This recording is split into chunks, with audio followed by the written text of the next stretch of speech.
town with no care for fun. Her mama said never more with the dog when you flirt with the fire, when you flirt with the law. She's out chasing the dreams on the silver screens. She's stealing the scenes of the make-believe. And now she's under the thumb of the gun with the future's at stake when she's living for fun. To be another fool, I'm dancing with the fever rules. Living fast, you gotta keep it cool. She's here to stay. She's a runaway. Don't be another fool. I'm dancing with the fever rules. Living fast, you gotta keep it cool. She's here to stay. She's a runaway.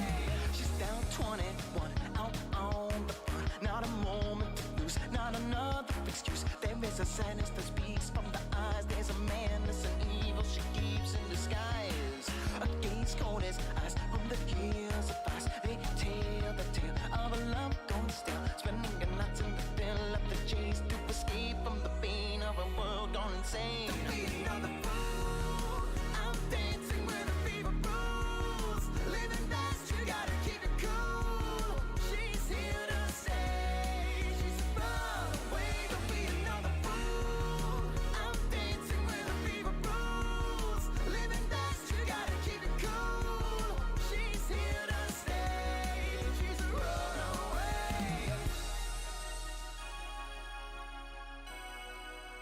She can't go it alone. She's so far from home.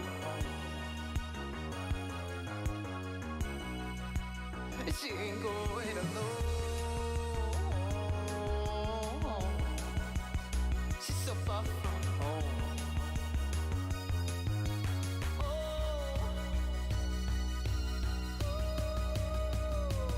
I'll be another fool. I'm dancing with the fever rules. Living fast, you gotta keep it cool. She's here to stay. She's a runaway. To be another fool. I'm dancing with the fever rules. Living fast, you gotta.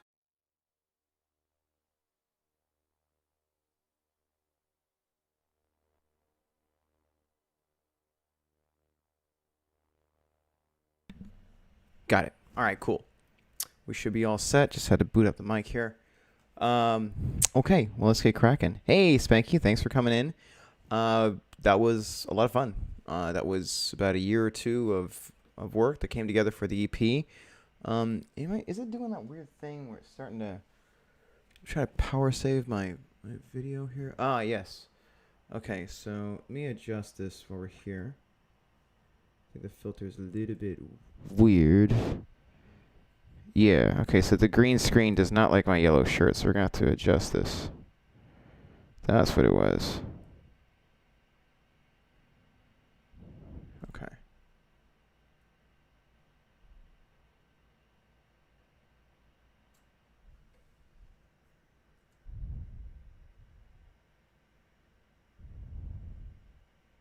What? Well, that's kind of cool. Okay.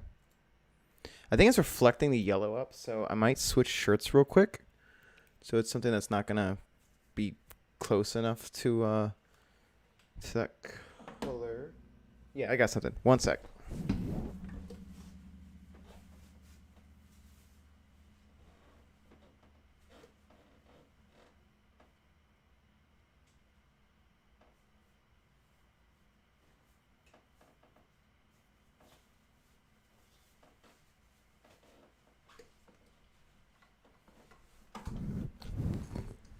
Not maybe not yet, but give me a little more time. I ate like crap today. So let's make sure that's coming through okay. Bump up some of the levels here.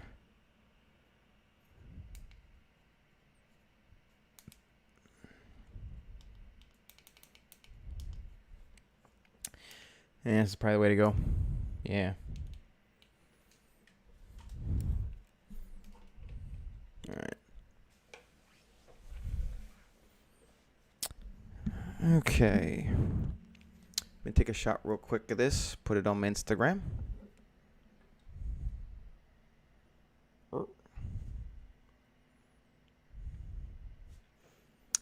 Yeah, I know.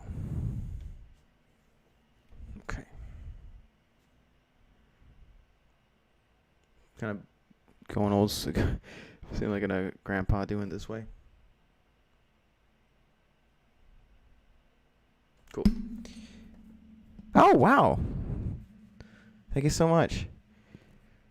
Glad you made it. So yeah, we had a pretty fun little event tonight. I'm just gonna put this on some of my socials here to show that we are live. And we missed you in the Night Ride chat. Where were you?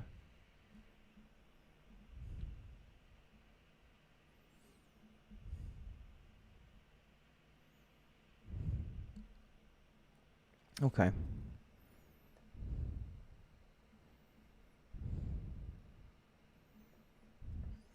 Okay, Twitch.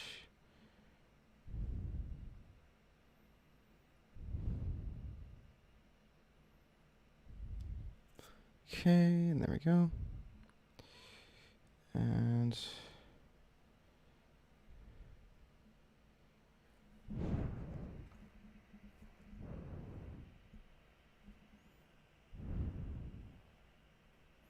put that in my story.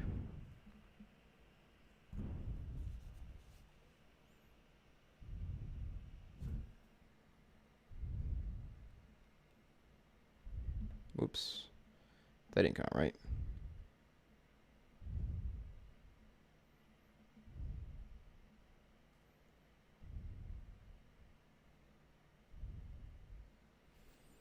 Okay. And done. All right. Let's get started. We're going to do a good old Doom run. Nothing too fancy here today. Update that. And go over to Megatronics. Share on Megatronics. That's your story. All right. It's okay. The good old ultra-violence run. We're actually getting close to our goal here. I forgot how close we are to 100. But,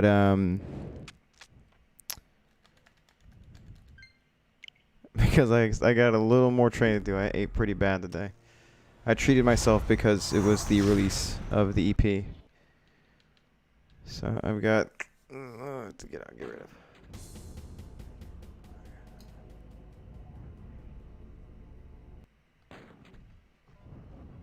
It is? Oh man, I don't know if we're doing that today.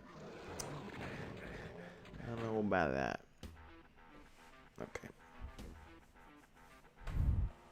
Well, we'll see about that.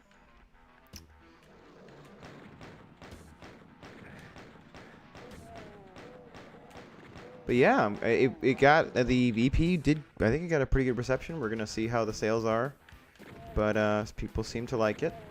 No filler. Very happy about that. I don't feel there's any. 2 fun covers, 3 originals, and that makes it rounds it out for a pretty strong EP in my opinion.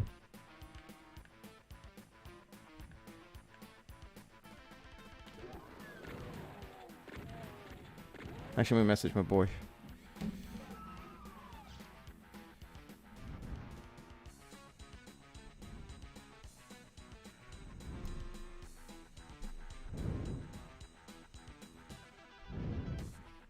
Okay, just seeing if I can get Dark Rabbit pumping for a second. Oh, hello.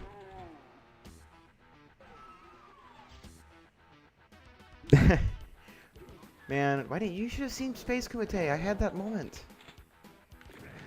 It's like one of the first times I felt comfortable like taking my shirt off.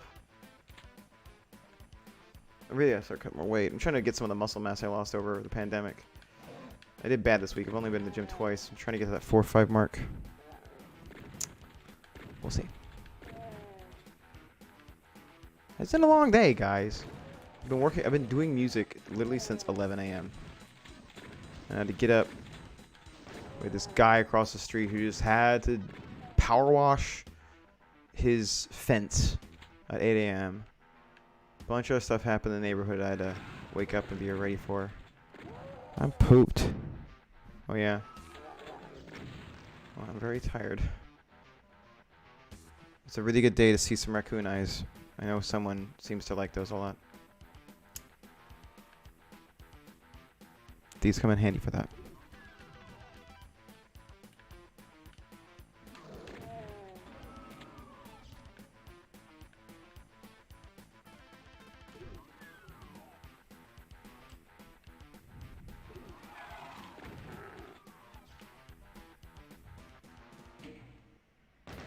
Oh, both of you. Okay.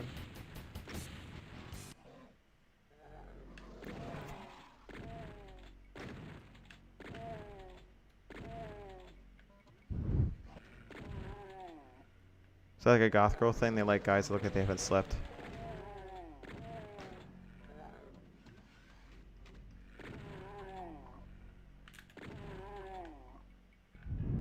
Interesting. Well, my voice doesn't appreciate it when I don't sleep, so it's unfortunately gonna have to win.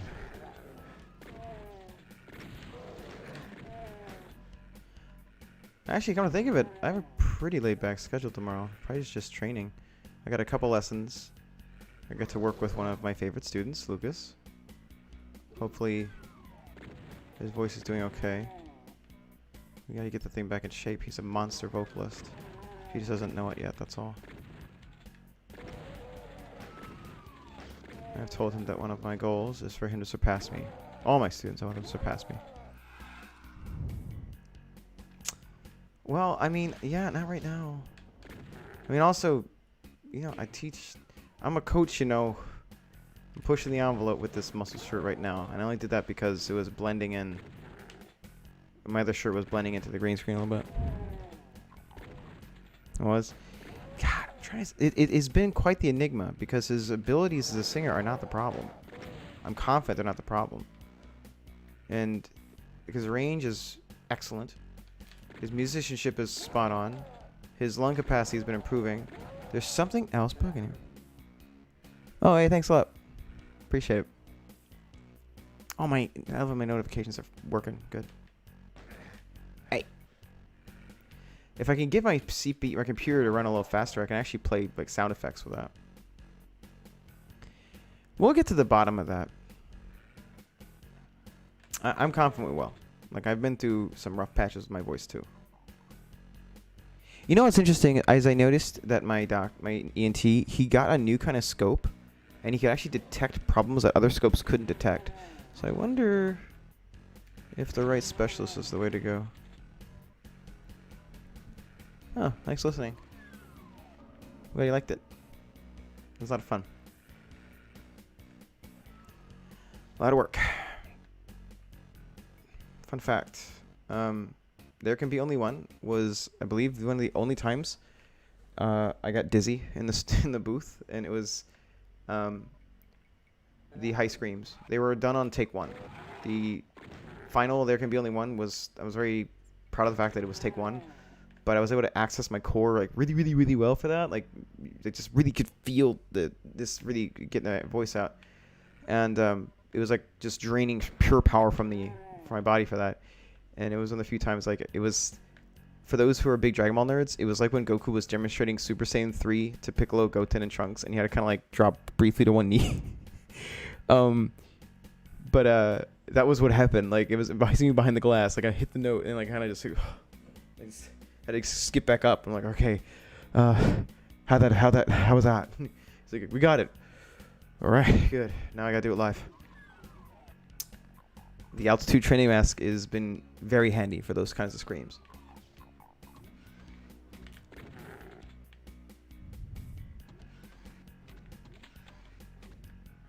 And I mentioned a few times on here that when I first got into Megatronics, I was under the impression that it was going to be like synth pop, you know, like just some one octave, you know, stuff about like mysterious ladies and stuff, and just really, you know, just chill, nothing too intense singing. And then I heard what became My Fight Time, and it wasn't that at all. The music demanded epic vocals, and so I did my best to provide them.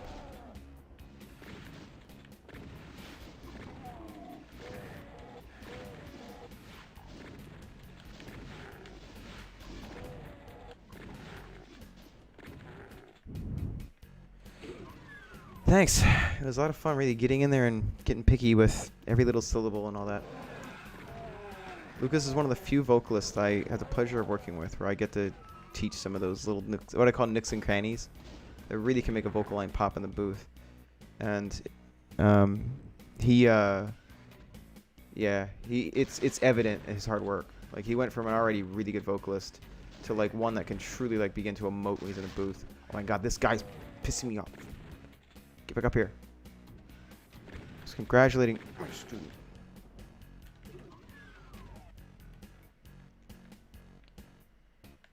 Okay. Like I forgot to get the chainsaw in there. Yeah, I forgot to get that.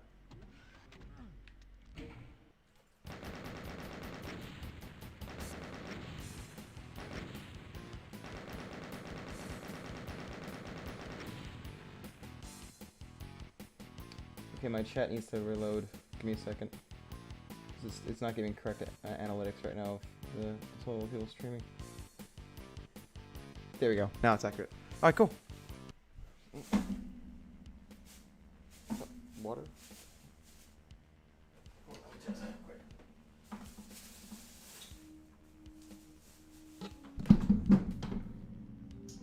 Anyway, that's not it.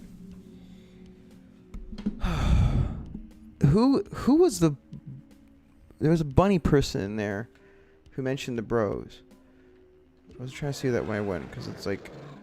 Usually the worlds of rock opera and original music that I do not cross. It's very rare that people that know of the bros know of my stuff or vice versa. Like, it's a magical experience when I do a rock opera and people that are there are also fans of like my band. Like, one of my favorite experiences was opening night Valhalla. And this event is totally packed. Like, we've oversold every night of this entire run. And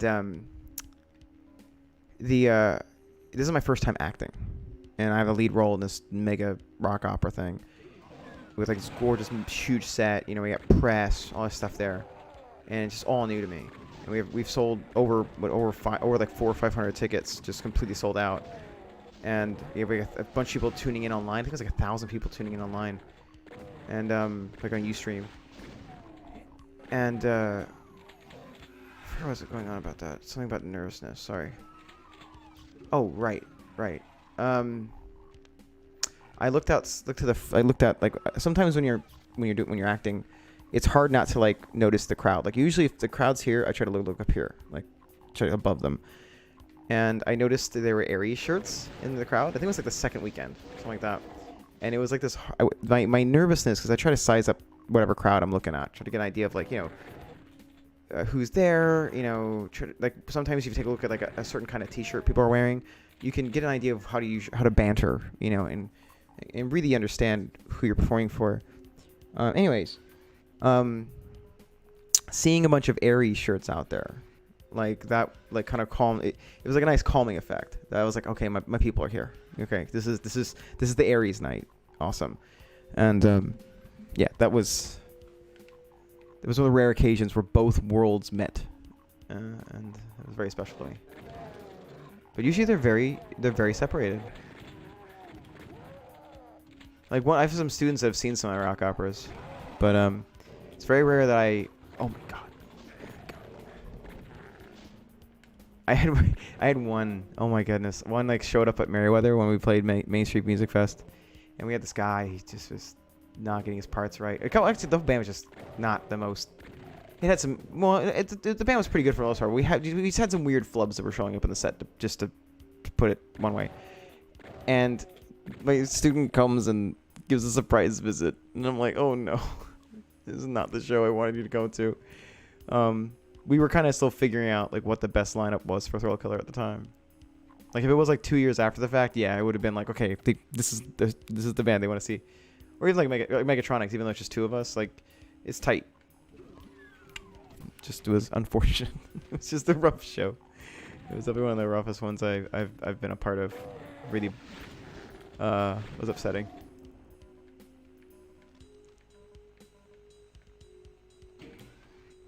Mm-hmm.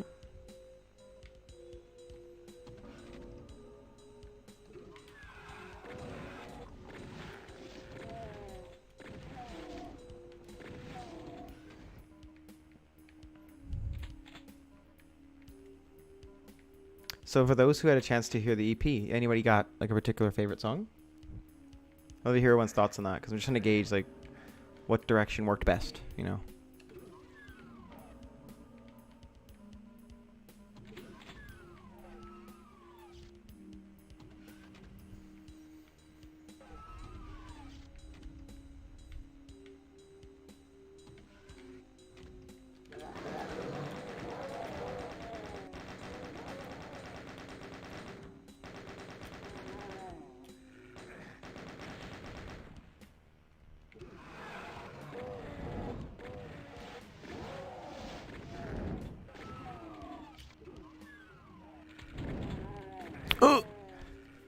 not bad.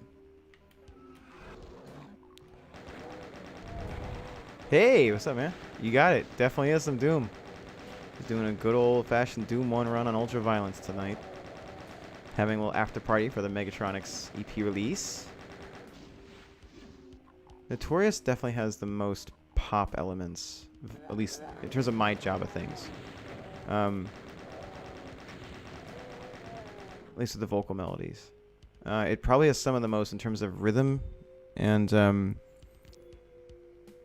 oh, no kidding. Well, I'm looking forward to hearing how that goes. You gonna do any crypto mining on it? I was thinking about trying to get a new computer for that myself. Like, if I get a new PC, it'd be for that and streaming. Although it seems like it'd have to be one or the other.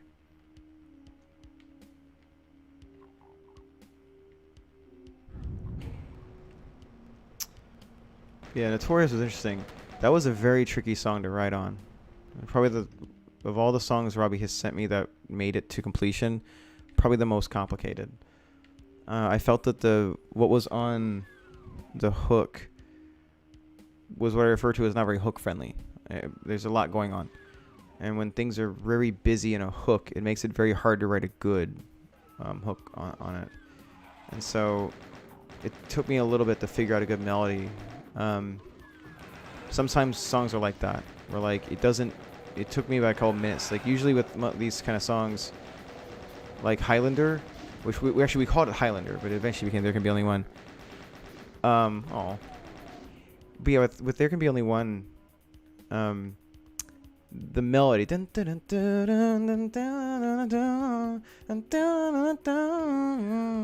all that stuff was like, that just instantly hit me. I was like, this is the hook. But Notorious was, I had to sit there to figure out that.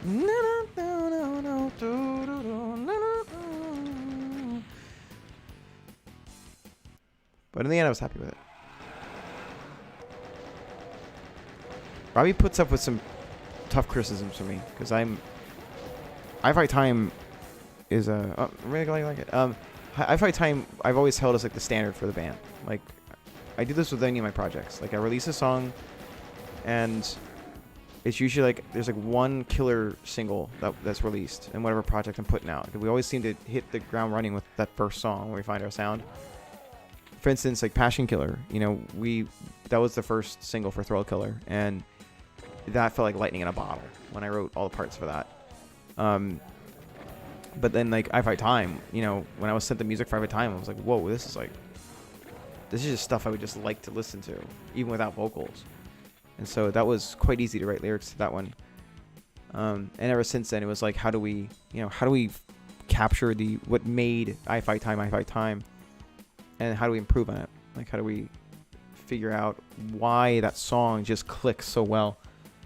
I still feel like that's like the most airtight song we have. Like, there's not really any part that's too long. Like, the intro is long, but it needs to be long. It's one of the few, like, I'm usually not a giant fan of long intros, which is kind of funny coming from me.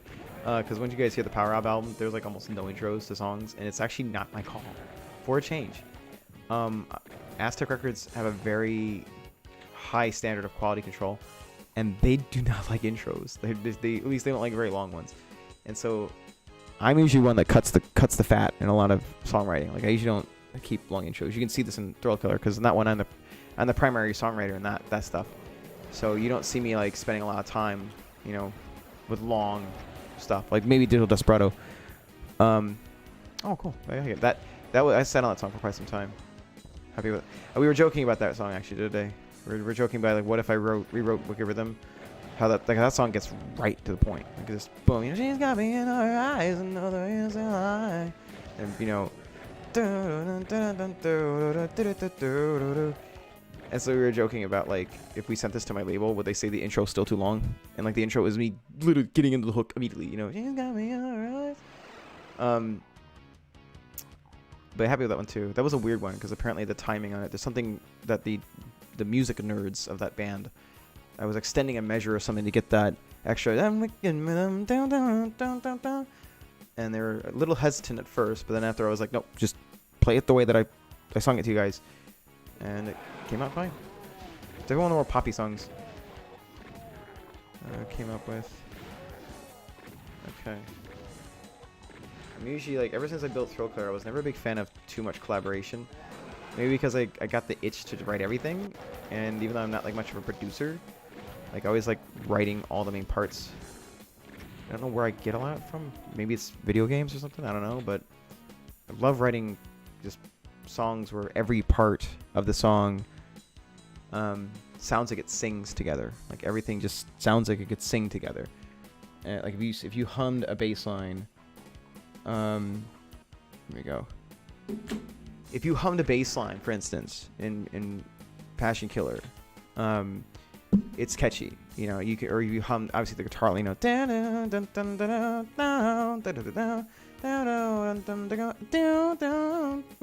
was the original riff, and we kind of modified it a little bit. But like you could just hum that yourself, you know. It's like 2, 3, 4, and it cuts out to the next year. It's like it's catchy, you know. And I figured that if you can't hum each part by itself, and it doesn't like really, you know, just click as a hook, at least for singles, it doesn't really work. I came up with that riff like in the store one day, and it just hit me. And I presented it to my band at the time, Aries, before Thrillclear existed, and they were like, "We'll take a look at it." And after I ended Aries, I decided to, you know, build my own project with a guitar player, and which became Thrillkiller, where I just wrote everything and he just played whatever I sung. And next thing I know, I released Passion Killer, and it, without any money behind it, it just outdoes the entire Aries catalog in terms of analytics, and it's just blowing up. Like 98 Rock is giving us support, or Matt Davis. Like it just really got a lot of great attention. And so after that, it was like, hey, wow, maybe I don't need another person to write the melodies and the, you know, guitar parts. So with Robbie, you know, agreeing to collaborate and everything like that, he had to put something together that I found was really interesting. And more often than not, that is the case. Like he's doing stuff that's just, I would not know how to program that stuff. And so definitely he's a partner in some cool stuff he does. He also listens to some harsh criticisms at times. It's much like what happens with when I work with my label, with Aztec. I'll send them a song like that I think is a banger. Like I'll send them the tune that I'm just immensely happy with, and I'll just get an email back because they're in the UK at like 5 a.m. and I'll be like, "No, we didn't like it." And it was like, "Wait, what?"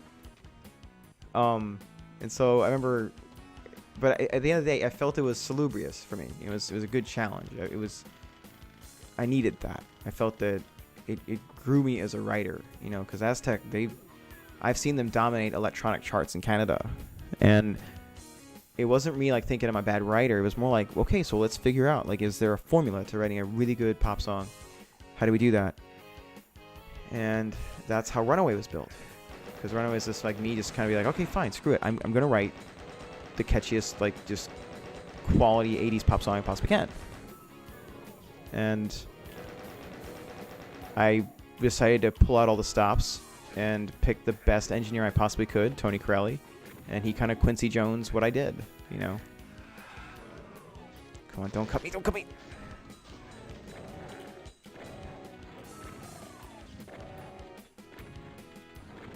There you go. Not bad, could be worse. But obviously there's a niche there, you know, people, we do not put money into promo for Mechatronics. That's what's so crazy about it.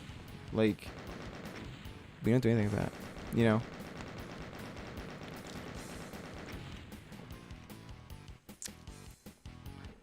Oh, hey, Art the Brawler, thanks for subscribing. Appreciate it, man. In case it was missed, just make sure that popped. There we go. Or, there we go. Thanks, man. Let's actually take a quick look real quick. I just want to see how close I am to my goal of 100 tonight. Let's pop in there.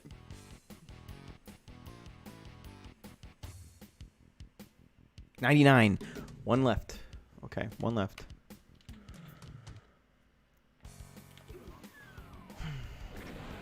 But I think part of what makes, like, Megatronic's so interesting is Robbie's really been around the block. Like, he's more experienced than I am in certain areas. And man, I've been the bands I've been in. I've been the band leader in every one of the main bands I've been a part of. And I believe in many ways, I think that was the role that Robbie also had. You know, like in Megatronics, or sorry, in Omnislash and whatnot. So there was a no BS kind of attitude that we both had. Like, I don't think I could ever build another band at this point. It's just too much. It's just takes too much out of you. Like Thrill Killer and Megatronics. Like, I'm not even sure if I can count Megatronics as a band. It's really a duo, and it's great. You know, it's just two of us. Now we might have some special events every once in a while, where we get a full band to back us up. But yeah, it's fantastic. It's really great just having one guy, and like exactly this guy's got experience. He's got the right mentality, right head on his shoulders. Yeah, he's a treat.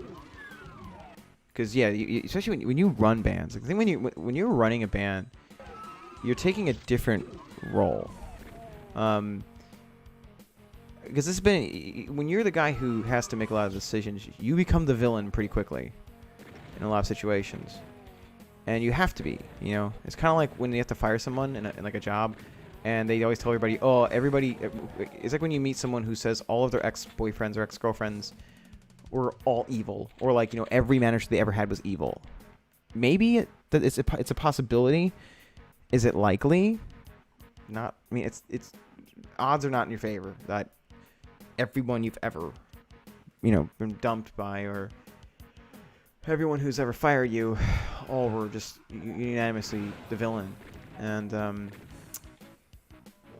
when you're the band leader, and you have to make those decisions and make those kind of calls, it's very easy for people to think that you're some kind of a jerk. And when you have someone like Robbie who's been through he's been in those trenches, that you're not dealing with some Craigslist guy. It's handy. We've had people that we've had to part ways with, who they'll be like, oh yeah, he's a big jerk, this, and like after they'll complain and paint you out to be a villain. Years after the fact, their profile photos and everything that they try to identify themselves are the photos of being on stage with your band. The whole thing that they said that they're not, that they want to explore new avenues, and they get a big head, and then what happens? Hey guys, remember me? Remember when I was in this band? And it's like, yeah, because when the tough decisions were supposed to be made, you didn't want to make them. You want to take the easy way out. And sorry, people like the idea of being in bands, but they don't actually like being in a band. They don't like all the work that it takes. Oh my god, I gotta get out of here. Oh, that was so terrible. That was I was talking too much. I gotta get the hang of talking and doing the same time, so I can beat this level with just the pistol, or starting with pistol.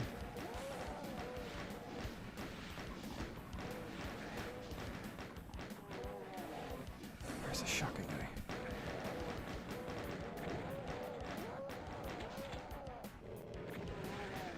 Oh my god! Oh my god! Oh my god!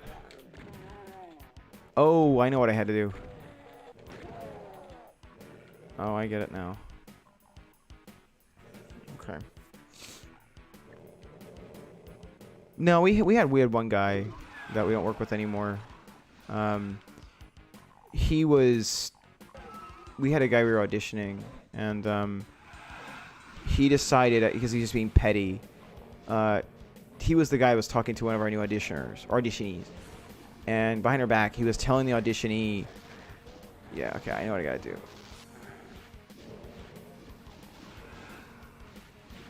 Okay, I'm just gonna die. I know what I gotta do now. Yeah, okay, I know exactly what I gotta do.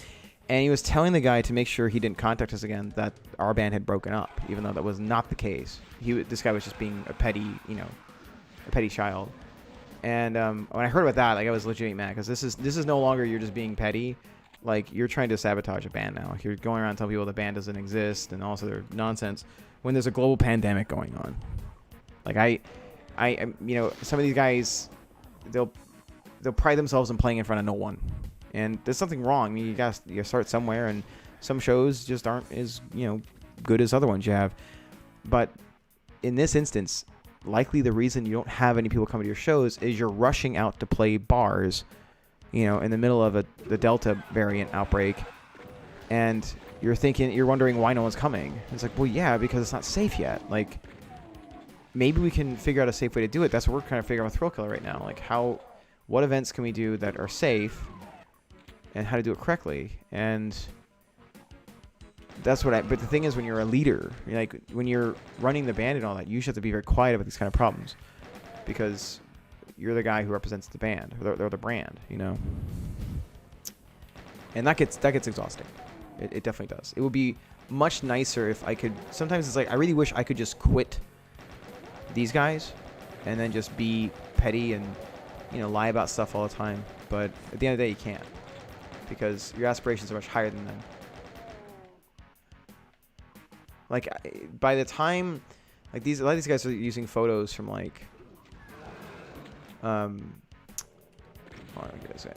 from a couple years back, like photo shoots with us, and they've done nothing really since that they're proud of, and nothing wrong with that. But when your whole shtick when you're leaving is about how you're going to do bigger and better things, and good luck to you. But when you're doing stuff like trying to convince people that we're defunct, like that, now you're trying to sabotage us, and that's over the line. But that's not happening with Megatronics, and that's one of the things I like a lot about this. We're both too old for this stuff. We're both past that stuff. We've had disagreements about stuff, about music, but oh my god, I just blew it all. Oof, what is wrong with me in this run tonight? Ooh. Ooh.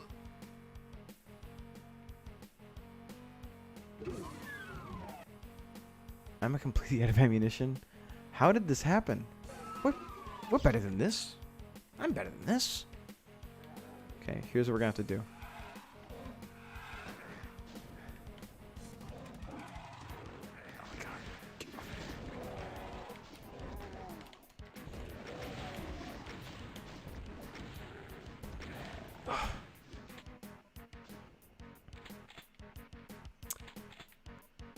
You'd be surprised. There's some people I bumped into that, when you gotta be in close proximity with other musicians and stuff, it's turning into this thing where if you're in the music industry, you're not gonna play shows unless you're vaccinated. It's just how it's gotta go. And I'm still seeing people that I used to have a lot of respect for just finding excuses to just be combative about it.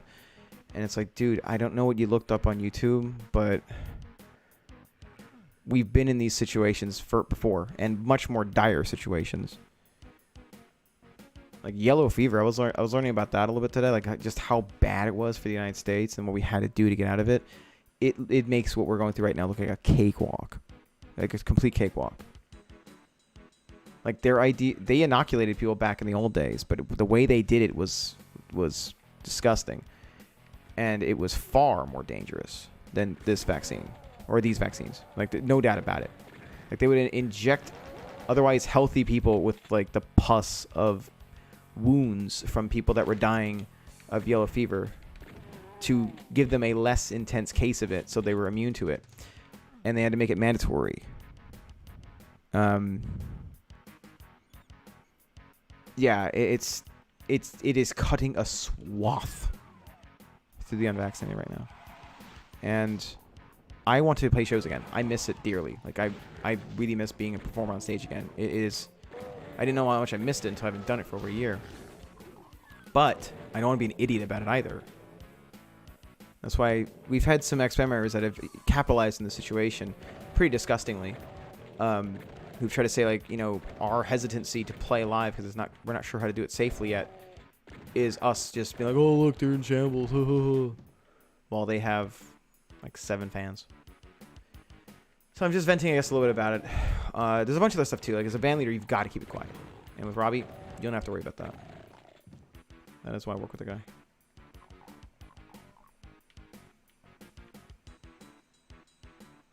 How did I run out of ammunition? This is pathetic. Oh, right. Right. This is a secret over here. Yoink. Thank you.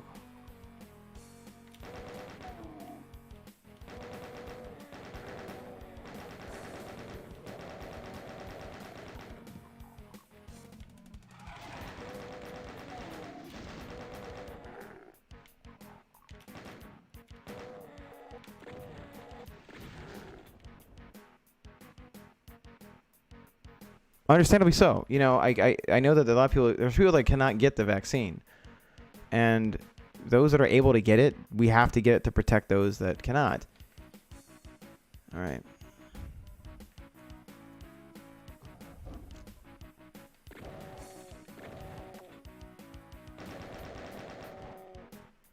Oh, God. I thought I was going my fist. Ugh. Why is this run doing so bad? I'm going to have to just start the whole run over again. Yeah, I'm going to do that.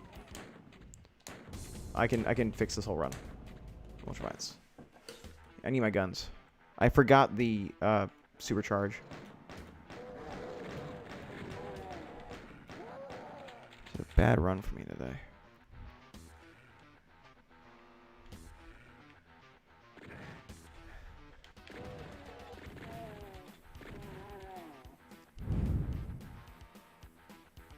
Yeah, no, we've had to keep some weird situations in that regard quiet.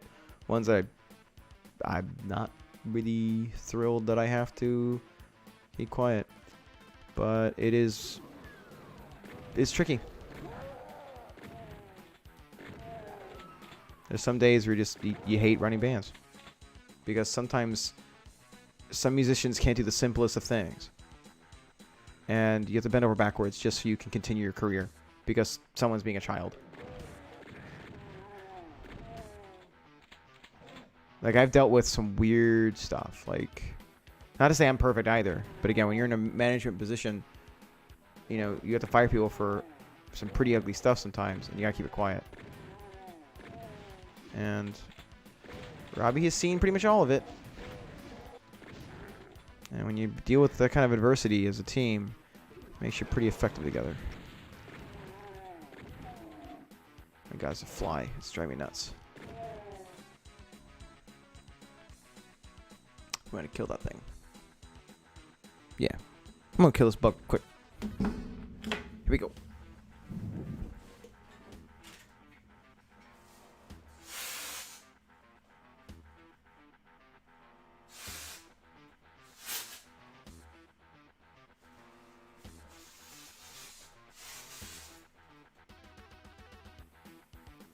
Okay, I got a little creative with that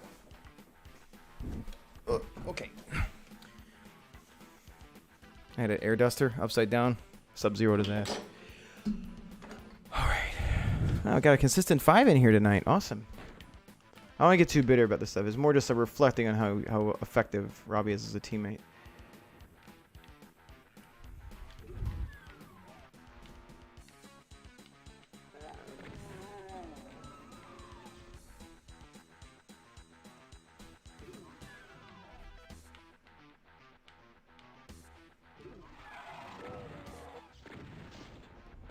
There you go.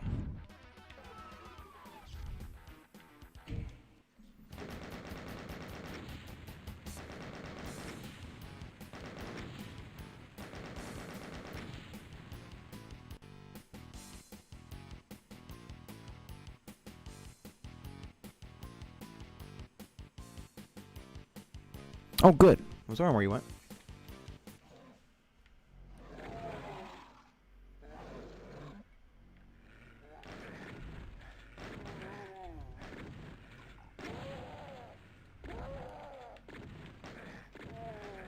Ow.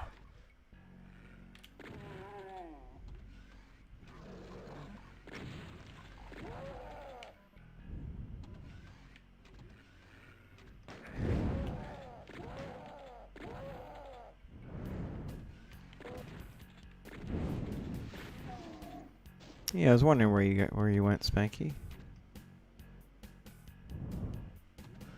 You should hop on Smash. We can play online. I'll use this controller.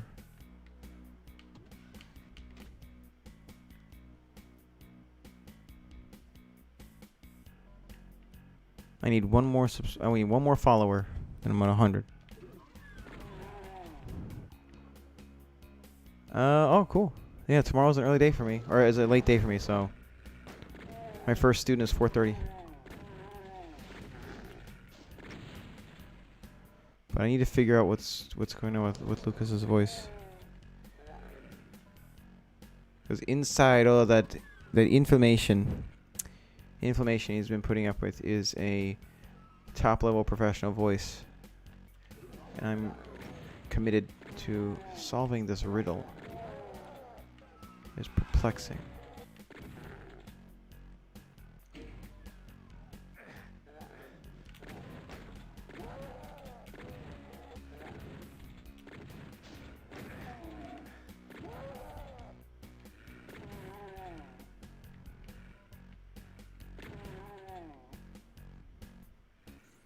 Because again, his victories are my victories. I was tired of this pure power metal angle. And oh, you don't have to. You've done more than enough. As far as I was saying. Oh, Red will come back to me, I think.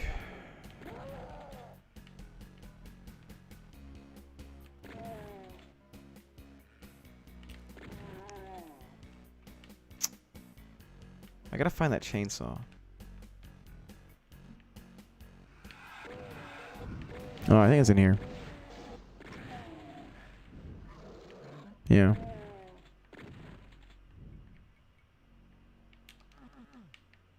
It's right here.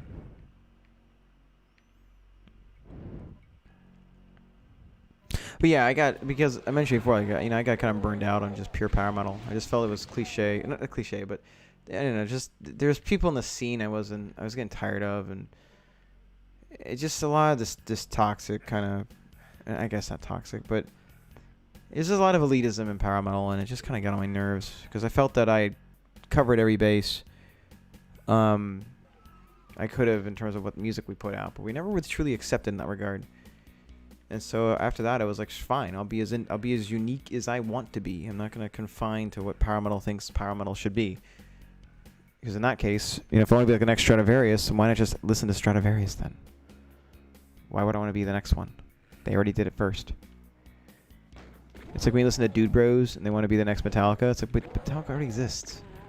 I don't want to be the next Metallica. I want to be me.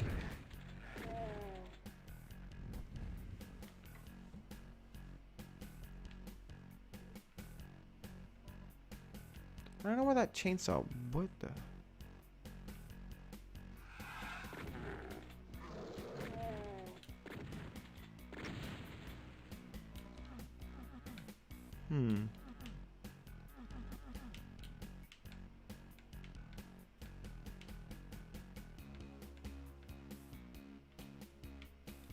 Oops.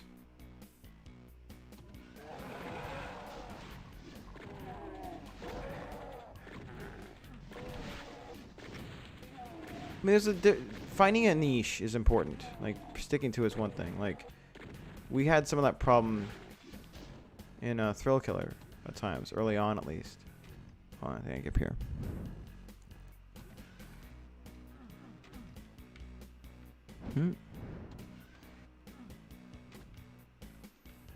Oh, whatever.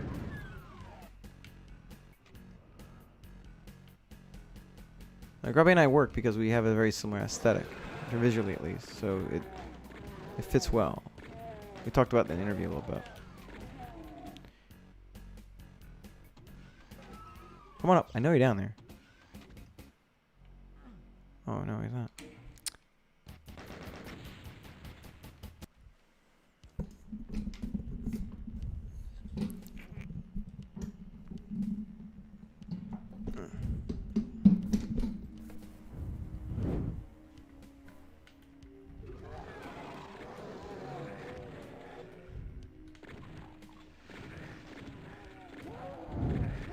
Oh, thanks.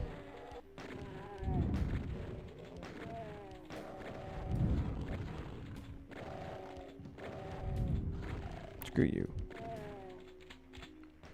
Okay, so I made a comment on the YouTube video from last night to clarify something. I was watching a clip again, and when you arrived in the stream, when I was talking about trying to get to 1,000 subscribers, and I said, "And you're not helping." I was talking about the imp that was hitting me as I was talking, and I think you took that as me saying you weren't helping, and so I made a comment clarifying that. But in case you missed it, if you go back to the video, in case it looked like I was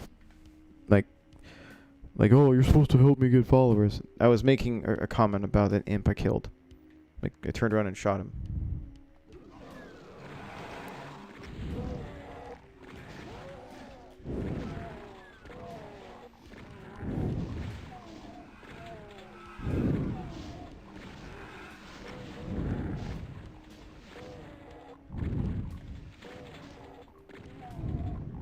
No. I'm talking about Spanky.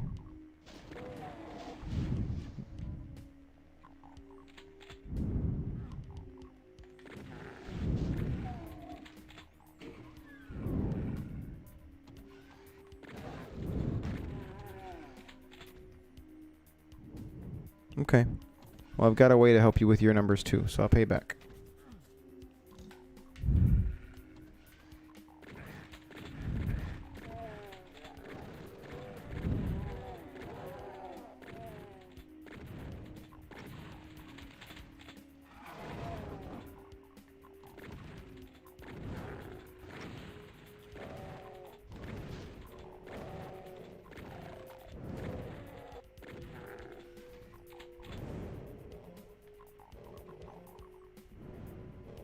Oh, sure. Thanks. Well, actually, no, it says that you already got one. Or do you have like a spare account or something?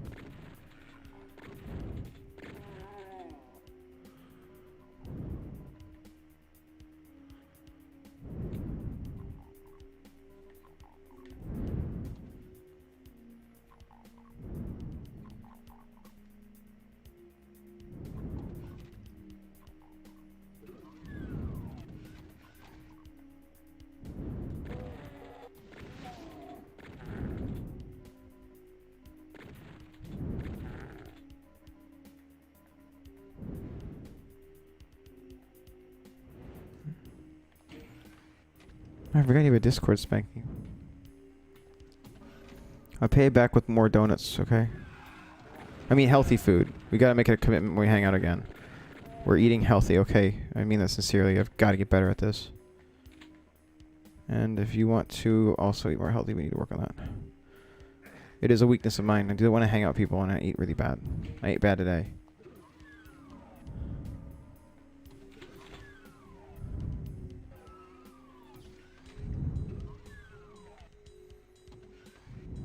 Doesn't help that you said you have to add calories to your diet, so I was trying to see that as a challenge by just throwing so much bad food at you that you no longer were in a caloric deficit, that you were in a massive surplus while solving your problem. But I went in a surplus.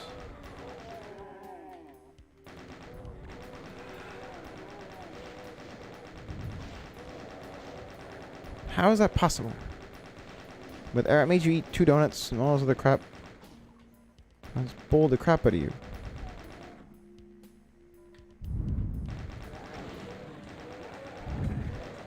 God.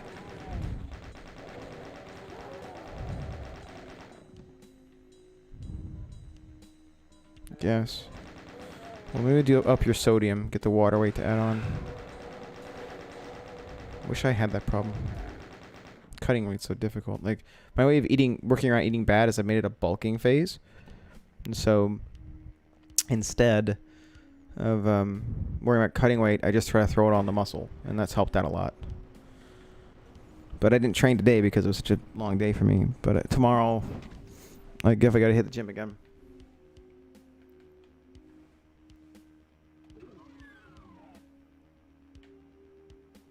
Oh, thanks. 100. Thanks a lot. 100.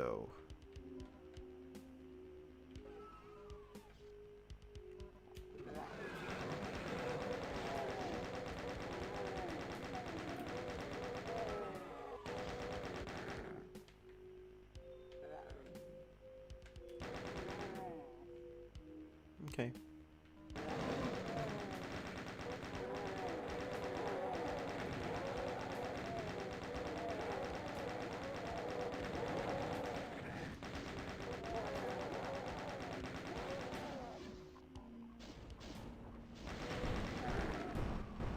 I'm just gonna skip that secret level this time. I don't feel like playing it. We already did it once. So we're just gonna go straight to the next level. Sadness. But we had such a good time together. Remember we played Smash Brothers? That was a lot of fun. GoldenEye. And then you helped me out in Doom.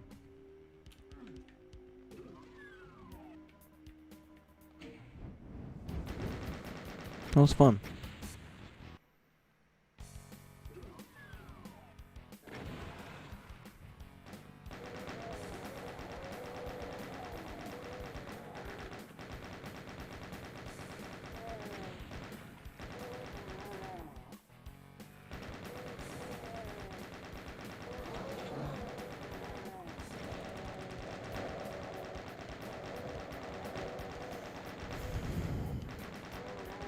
They actually gotta help with singing, I think. I've seen some opera people say that it helps with their singing support. I need to verify it, but I ain't gonna wear a corset, so. Ooh. Yeah, I'm doing way better now. We fixed the problem.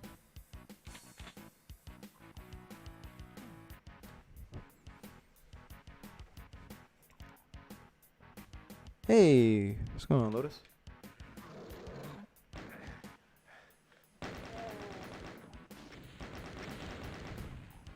Hey, thanks so much. What's going on, buddy?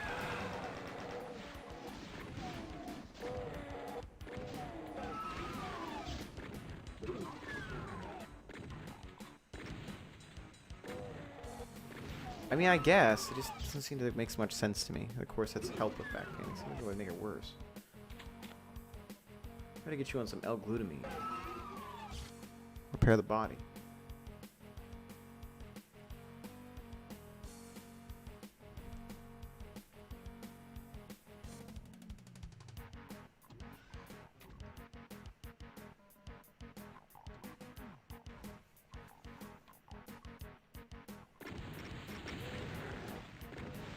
You can check out all the stuff I used back when I was bodybuilding or trying to get in shape for a Dildo Desperado. Like I got like a small pharmacy of stuff.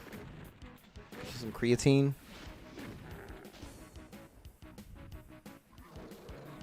I bet you sound good.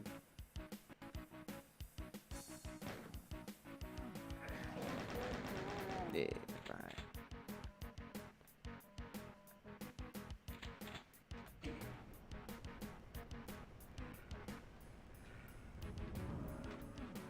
That's what I forgot during that run. It killed me. Hey!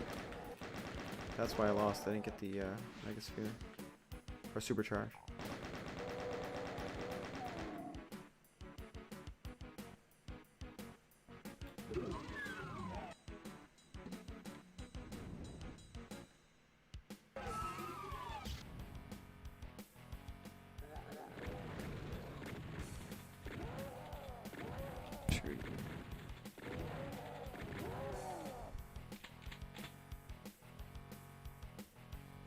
A label? You almost got a record deal? Really? That's interesting.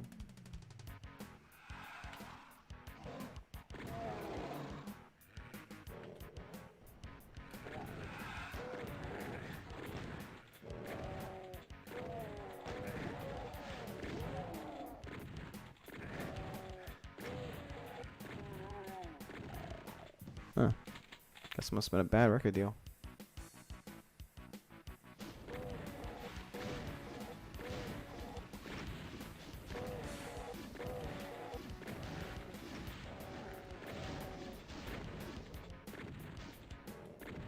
Goodness.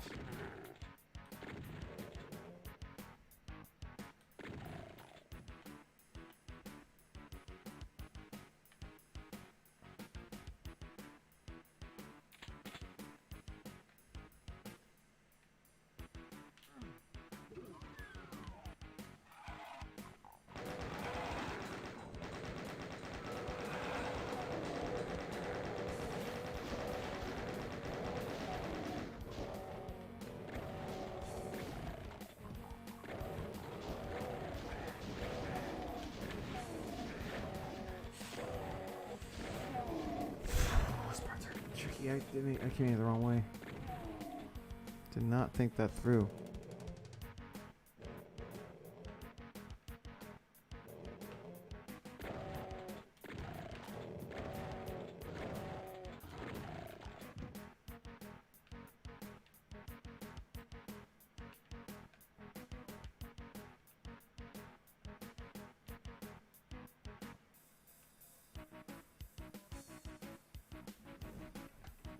What music do they want you to do?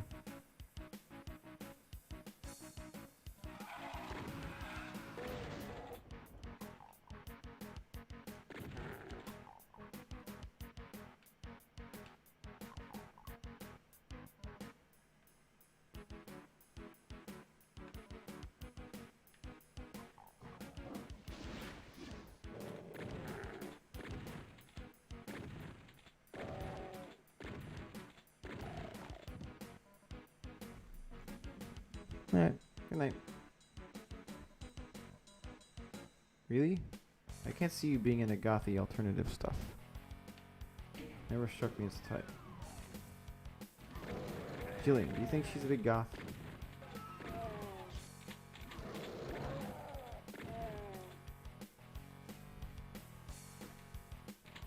Back me up here, Jillian. Come on, help me out.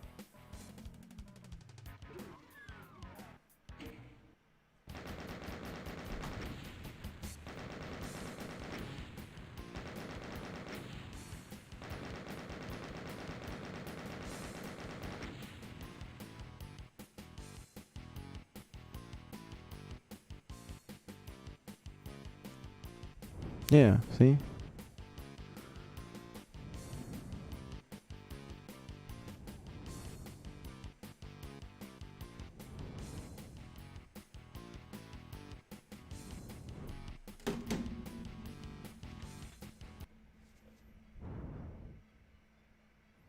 What's that?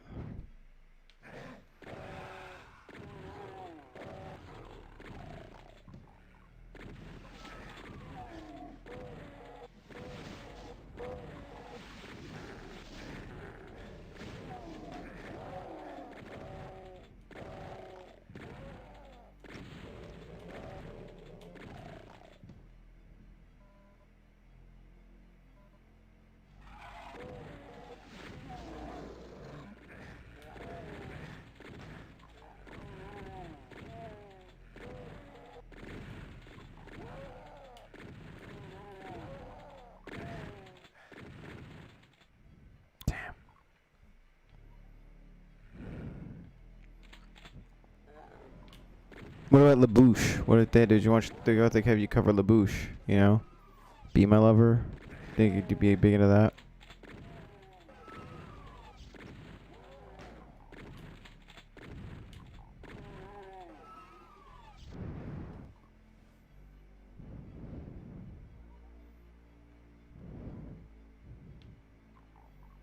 What Rhythm is a Dancer? Would you do that song?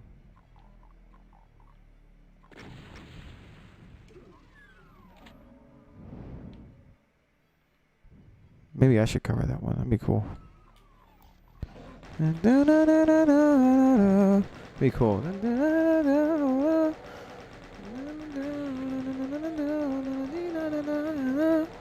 Yeah, be cool. Oh yeah, wanna be my lover. Be sick.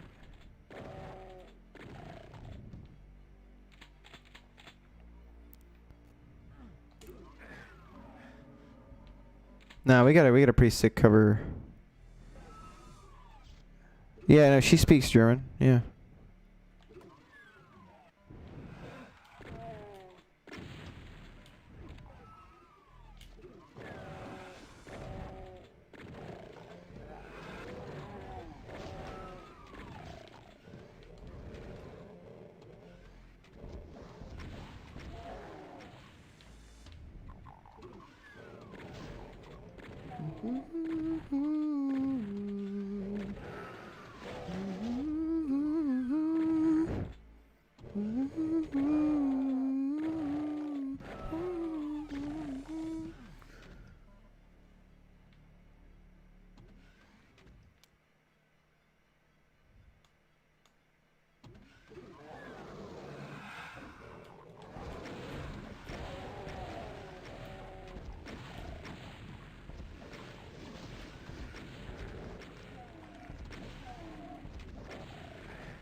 I don't feel like hitting that height though.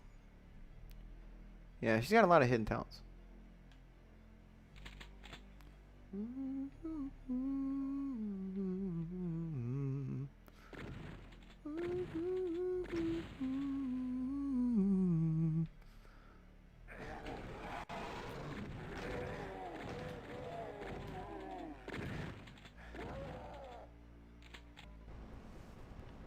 Jillian, what do you think of the typo negative guy? Peter Jackson, whatever. That guy.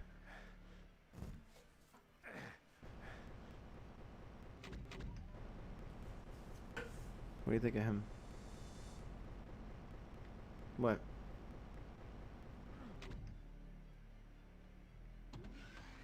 Were you a big fan?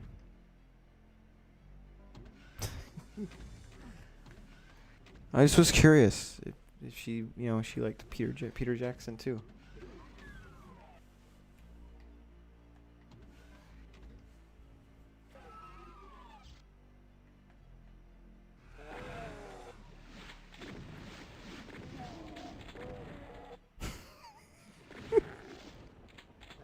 I'm glad he's kind of funny.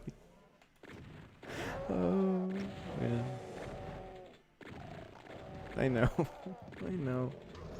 I know what it's supposed to be. Whatever. It's too fun. I'm sure he's a fine guy. To the Joker thing, I know. I know.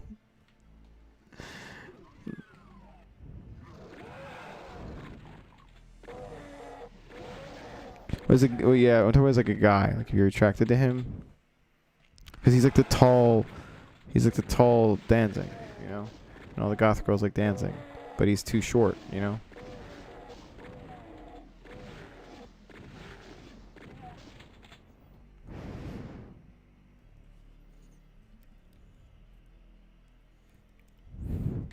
Well, come on, he'd think it was funny too. He would think it was so hilarious.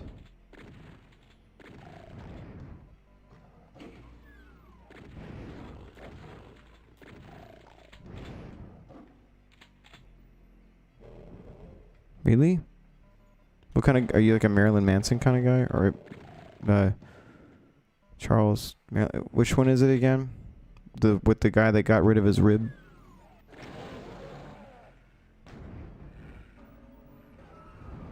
You big that guy?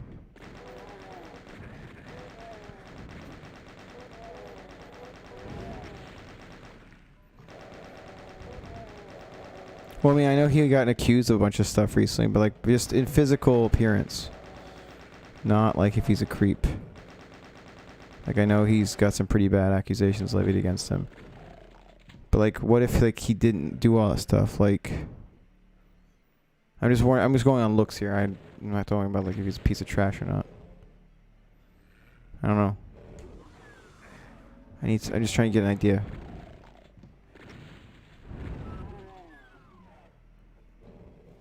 So you're not a big fan of guys with no eyebrows? Okay, good. Let's mark that down. So you like eyebrows to be on a guy's eyes or above the eyes. Okay. So I'm assuming you also like them having faces. So that means that Guile from Street Fighter is out of the question for you? Or Super Saiyan 3 Goku. They're just not... You're not very attracted.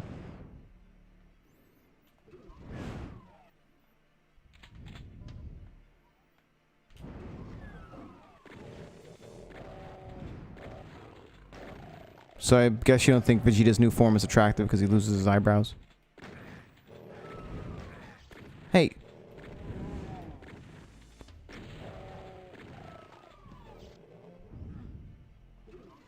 So you think I should keep my eyebrows then?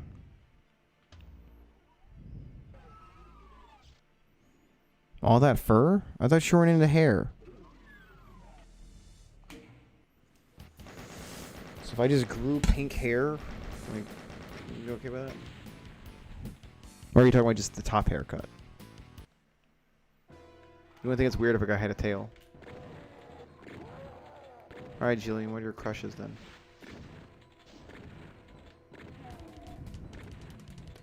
No, I'm just trying to figure out. Like, seems like it's getting. It's interesting taste. All right, I wasn't sure about like guys in pink fur. You know what I mean.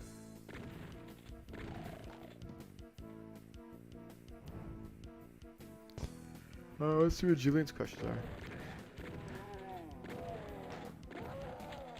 are.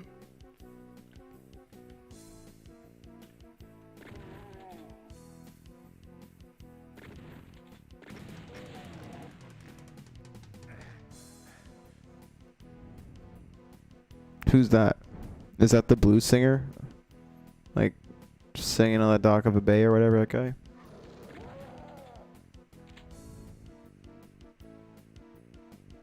Oh.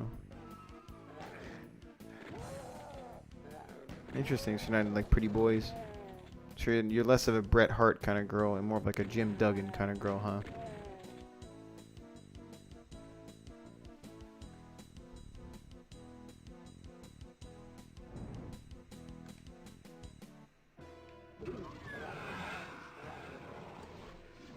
Oh, come on. Let's say I used to make like a, so you're not like Hulk Hogan. What's wrong with Hulk Hogan? He was a champion of the world. Okay.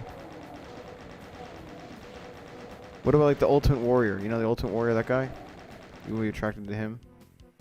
The gods from the heavens above. He's a completely jacked. You know what he looks like, right? The Ultimate Warrior. Would either of you girls be interested in that guy?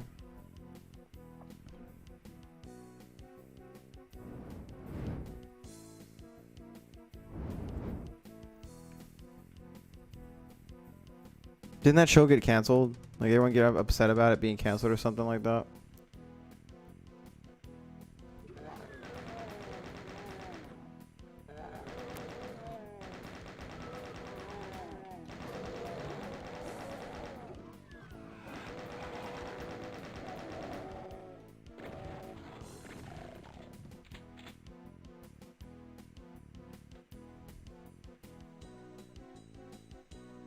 Oh, so you're like, you guys are into Rob Zombie? Is that what you're into? I won't tell.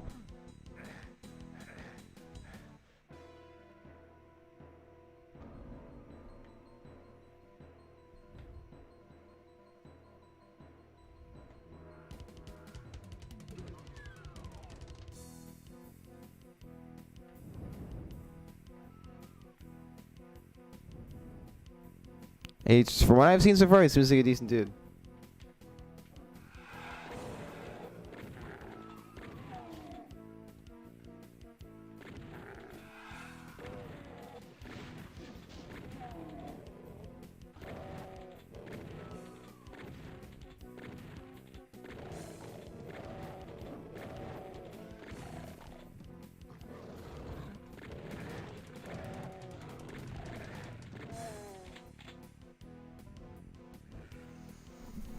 Oh crap, I was gonna check my phone, but I called Pinky.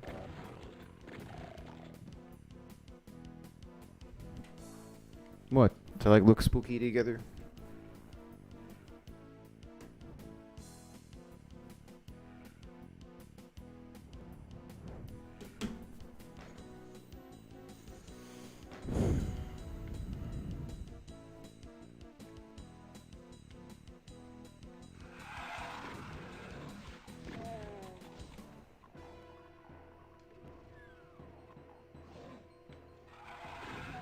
If you had to pick a 1980s wrestler, which would he be? Or an 80s or 90s wrestling superstar? Is there any that strike your fancy?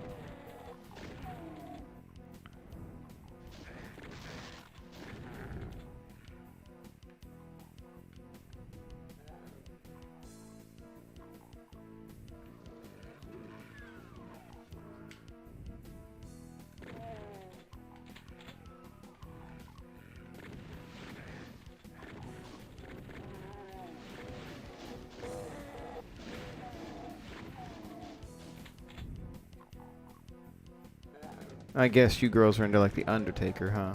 Is that your favorite? The Undertaker? You're not like a Shawn Michaels kind of girl. Or Diesel.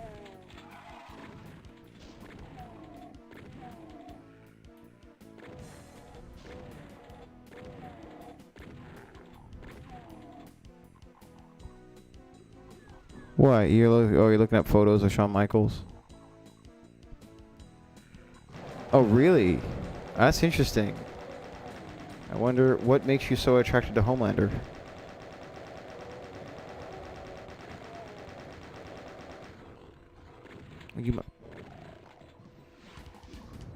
Oh. So you're into like the all-American kind of Clark Kent kind of guy, but blonde?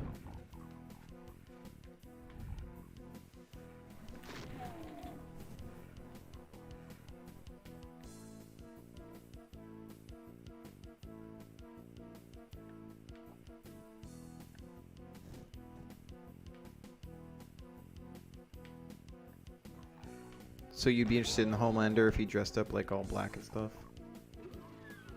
Or do you like the red, white, and blue? Do you secretly like really like bright colors and stuff?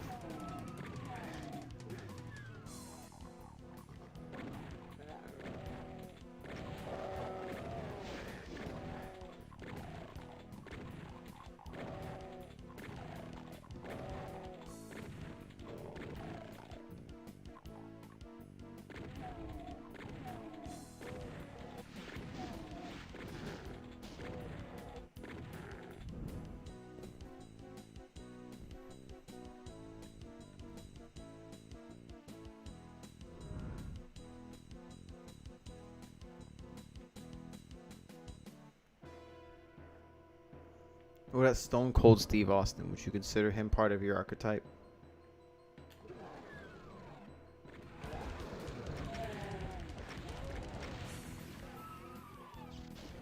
What's with his teeth that you like so much? You piece of shit.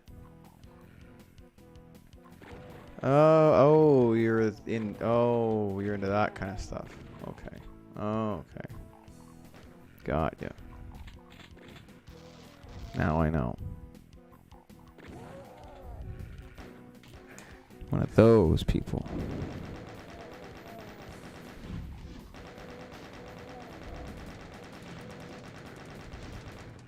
I mean, if it was, you mean the actor, or you mean actually Homelander? Because I mean, you kind of be dead if it was Homelander.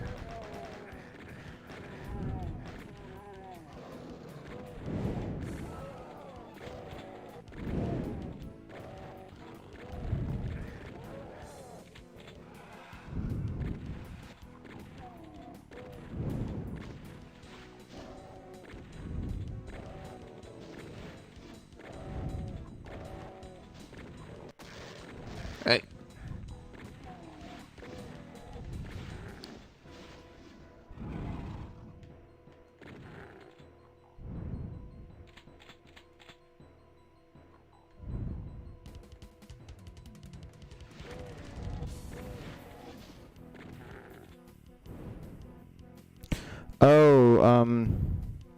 She was saying that she would like to have a really wonderful night that was relatively intense with Homelander, basically. A swell time with him. Golly, is what she said.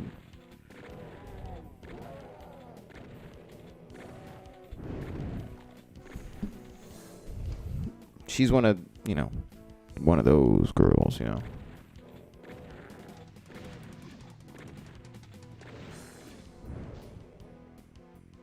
Yeah.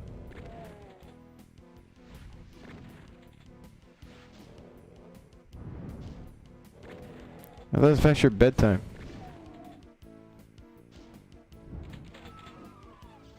You've been going to bed at like 10 p.m. This is way past your bedtime, dude.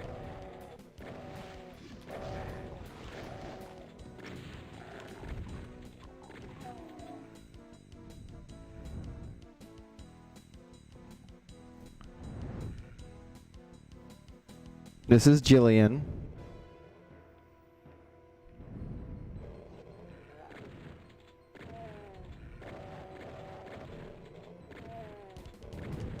Yep, we were talking about it earlier.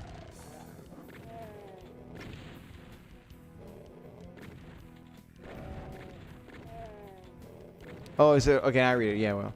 Yeah, I felt pretty good about it. Felt pretty good about it. Fuck.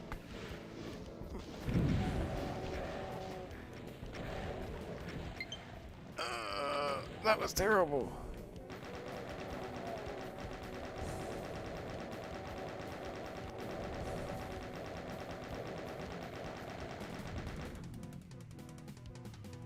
Alright, was good. We're back. That's fine. It'll survive. What the?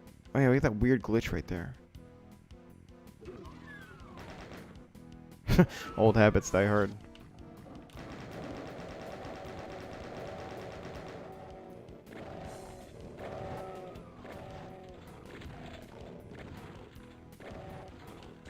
Okay, back up.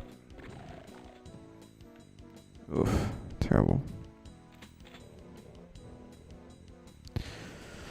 No, I had a lot of praise about our teamwork back a couple hours ago.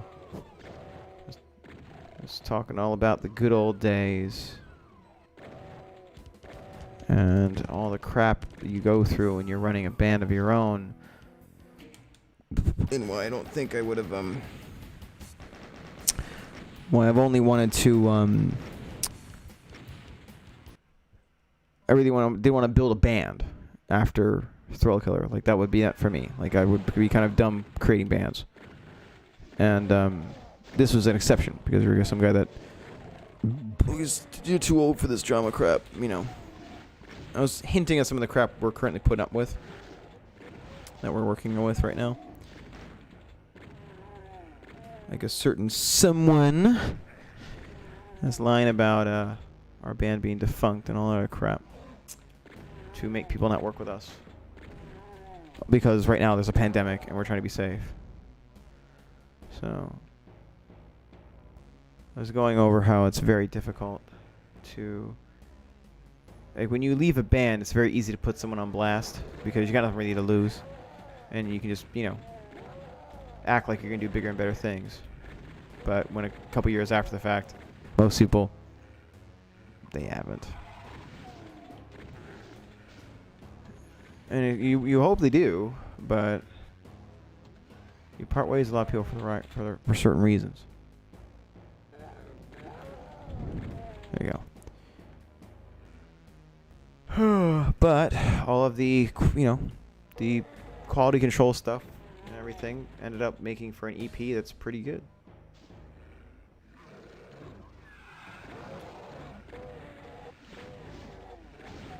I know my ears are all burned out. I've been doing way too much listening to music for all day long.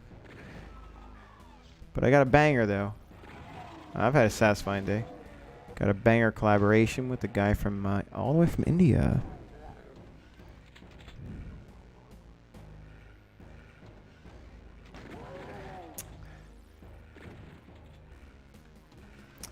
Our love ain't good enough. That's gonna be stuck in people's heads. Those words, mark my bloody words. That and we got a good thing going, baby. Those are some of the catchiest lines I've written. She says we got a good thing going, baby. It's so fun. We got a. And once those come out, yeah, that was fun. I hope that continues. Ooh. Got that gib, yo. Hey, Robbie, you want to play Smash? I'm burned out on Zoom, so I'm like, my skills are waning right now. I'm very tired, so you have a good advantage. I can use this controller, too. I won't use my GameCube controller.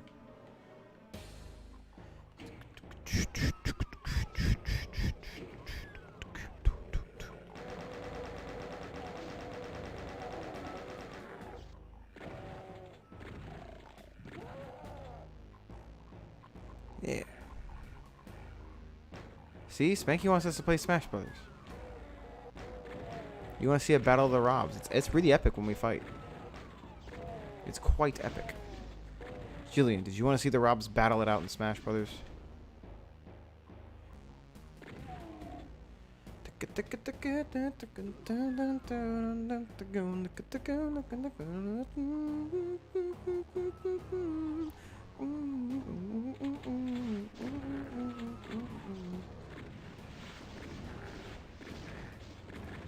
Oh my god.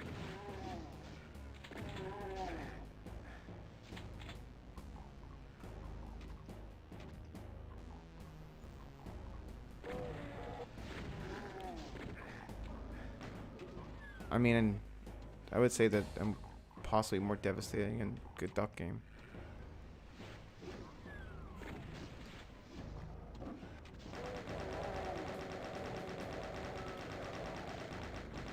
Yeah, we can celebrate the release by having a couple of friendly battles, and I will not use my gold, tricked out controller. I'll use the pro controller, which does not it gives me a statistical disadvantage. It doesn't give me access to my best skill set.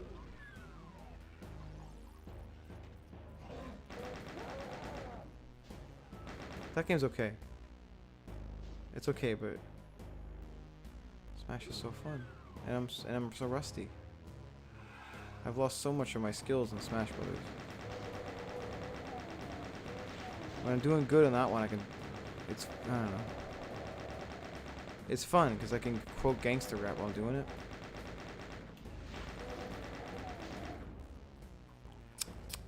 See, I might be too tired to play Smash tomorrow.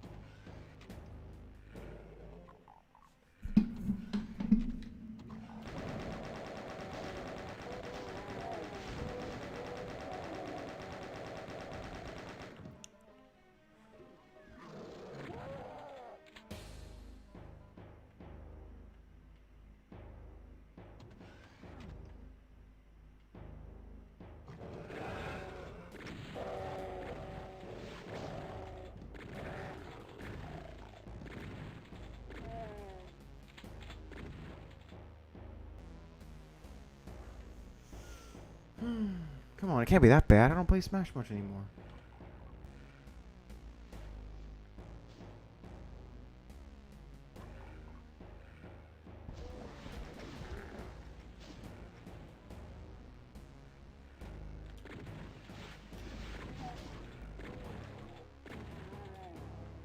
But I think they want to see you fight now. Because they're already here, I think they want to see the battle right now.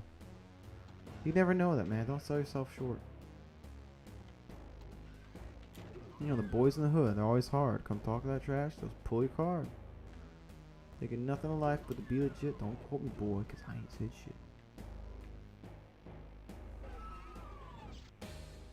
Alright, cool.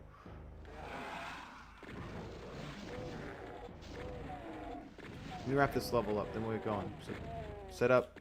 I got this level and then the final boss, and I'm done Doom. So take your time setting up. I just want to wrap this up. I'm actually quite close. We got like 2 doors to open, and then I'm done this, and I finish the final level.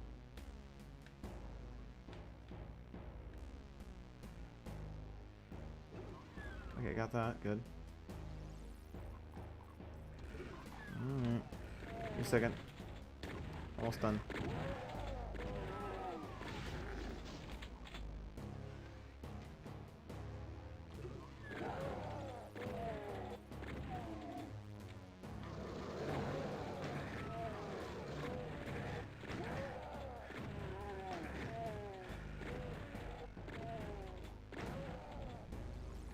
Good idea.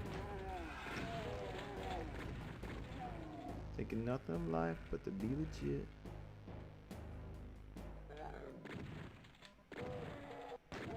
Have you ever went over a friend's house? Oh yeah, I'm just firing up my rhymes for this match. Alright, be good.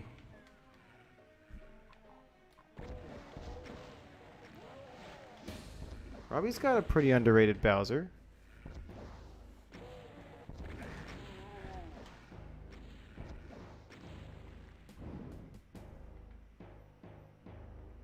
Is it who you're supporting or who do you think is going to win? Because it might be 2 different things.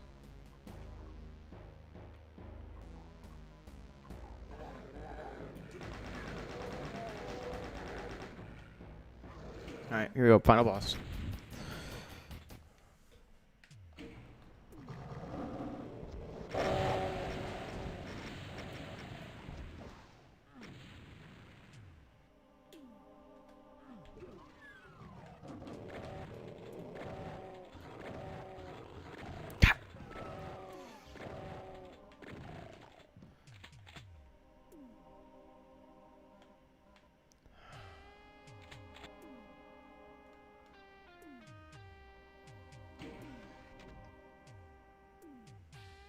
Give me a second.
Give me 1 second. I just gotta see what my dad's doing real quick. I think he's upstairs. So it'll be 1 second, then we're gonna play. One moment. I'll be right back.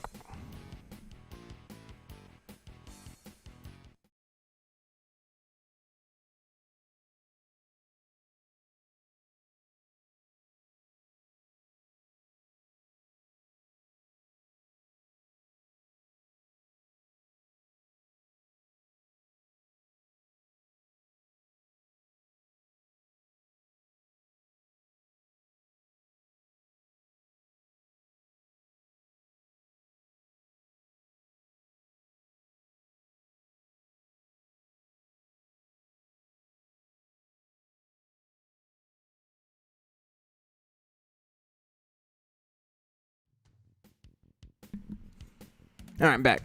All right, Robbie. I'll hop it on.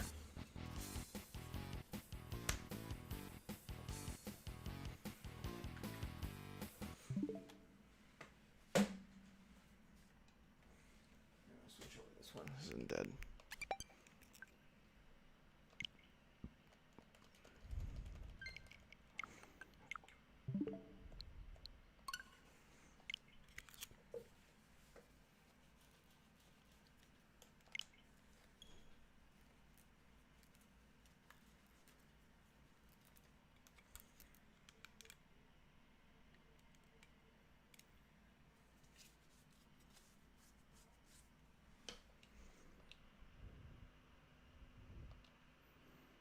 Yeah, let's go, my boy.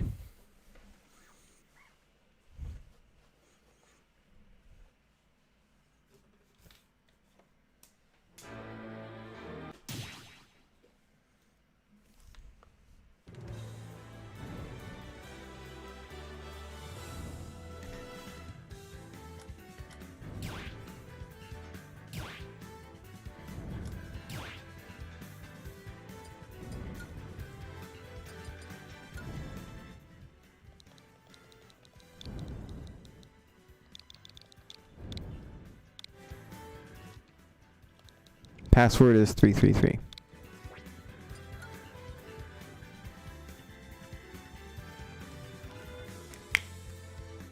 Step into the ring.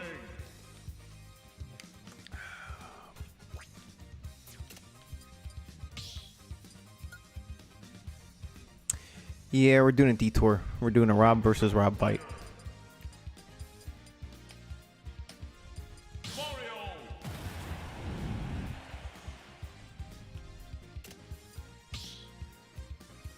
All right.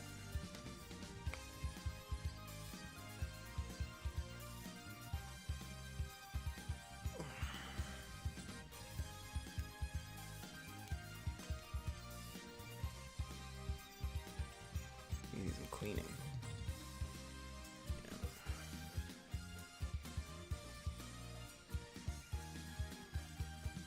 Oh, my pleasure. Always happy to throw down some Smash.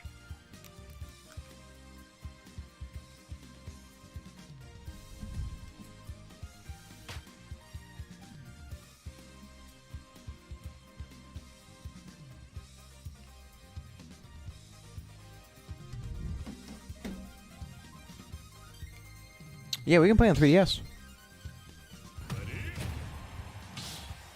Alright, again, I don't like playing this controller, so we're going to give him advantage, okay? And I have sunglasses on. But that makes he play better. First to 5 wins. Okay.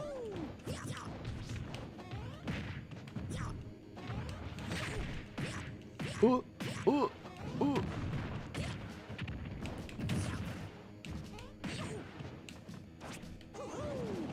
Yeah, you got a good start. You got a good start.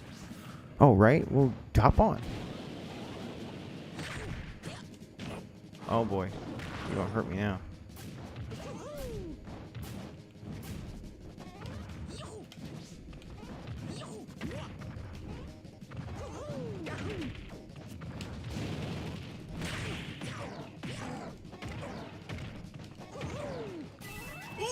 Oh, sorry.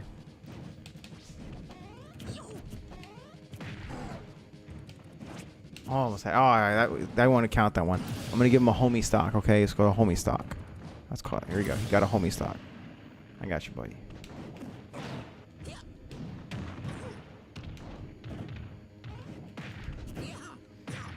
Ooh, ooh, ooh, ooh, ooh. Oh, I'm so sorry. I'm so sorry. All right, good guy. Oh, he got me. See? He's coming back.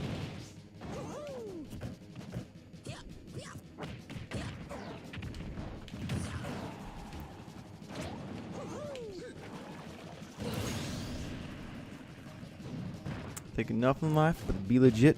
Don't quote me, boy, because I ain't said shit.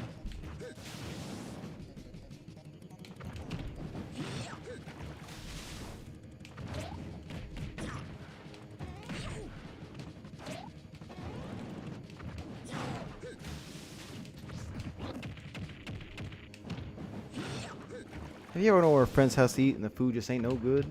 I mean, the macaroni saga, the peas are mush, and the chicken tastes like wood. They try to play it out. Oh, man. Bad idea. Alright, there's time for a revenge kill. It's going to be very quick.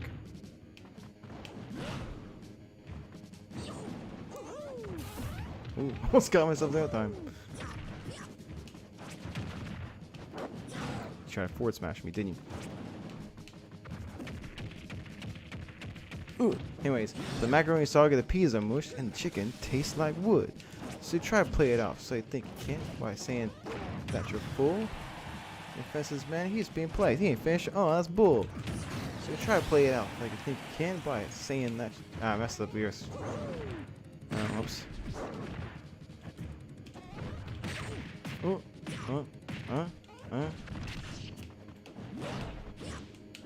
He's gotten better. I gotta give him that. He's definitely gotten better. He definitely got a lot better. Dang, I didn't think I'd lose 2 stocks in him. Way to go, Robbie. You sure want to run that back? Good job, man. Good fight. I was trying to do Rapper's Delight there, but I'm rustier than I thought. It's a good round.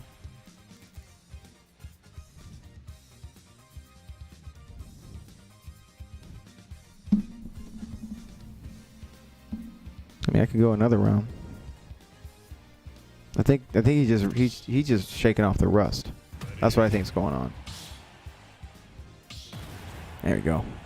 Good guy Robbie over here. Ladies and gentlemen.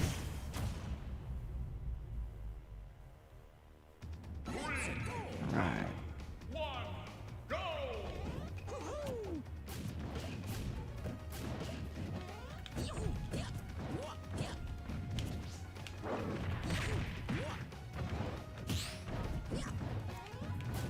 He's rolling too much. But I see the ideas though. These are good concepts. Oh boy, that's gonna hurt.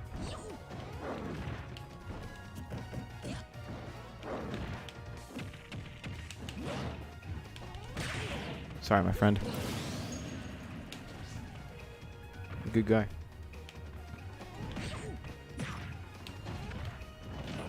Oh, almost had a good counter on that one.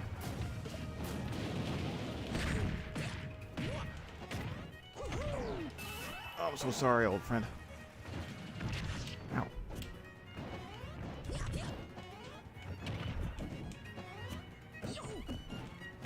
Take it easy, man. Come on, we're friends here.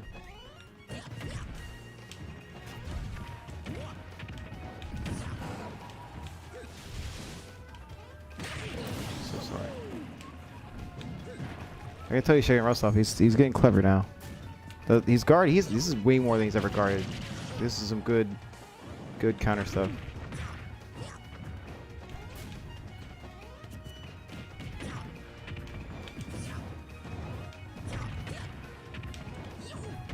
Oh, bad idea, Rob. Bad idea.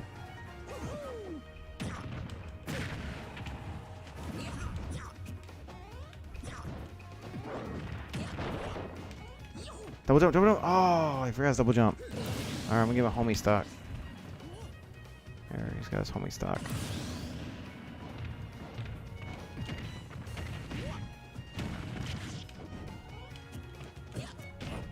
Oh, okay, okay. Alright, we got a plan. Alright, he's gonna try to block it, the up B. Got it.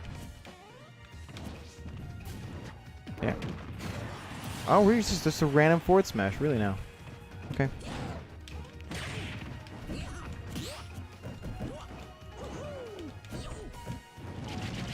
He's really using those B moves a lot today.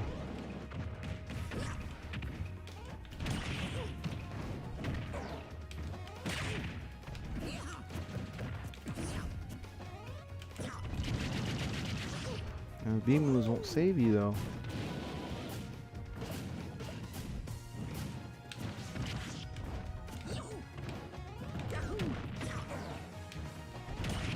Yeah, alright, I think I've got what he's trying to do now.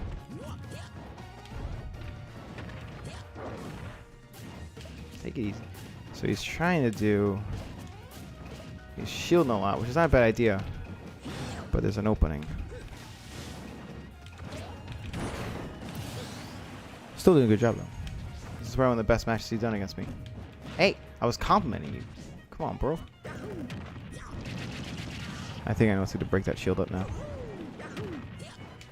Oh, I was gonna try to knock him back up. See, he's evolving. I think we should keep having these rounds. I'd say that was a good one. I'd say we want to run that back too. See, we're getting 9 viewers now. We're starting to get people tuning in. Robbie, we gotta keep fighting.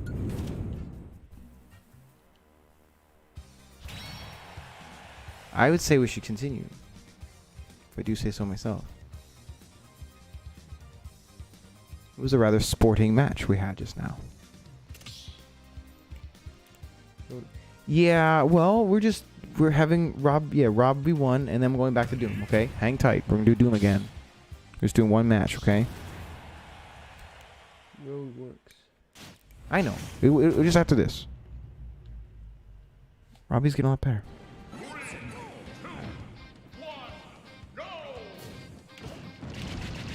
Okay. So that's okay. That's landing a few times, but if we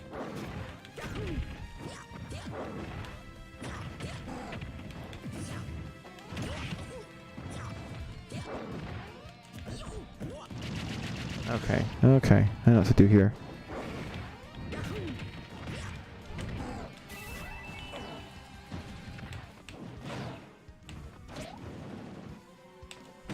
I'm so sorry, old friend. So sorry about that. It was still good. I'm so sorry, Robbie. Ah, I gotta stop with that. Well, you guys wanted to see this fight, didn't you?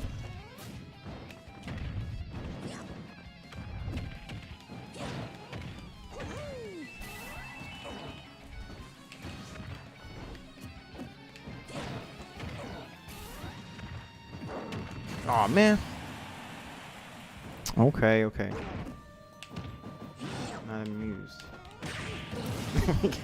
Not amused.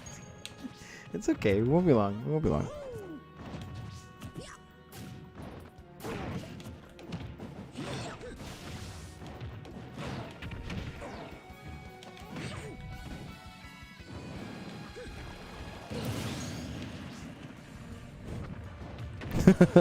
It's a really good Doom mod, yes. This is pretty sophisticated.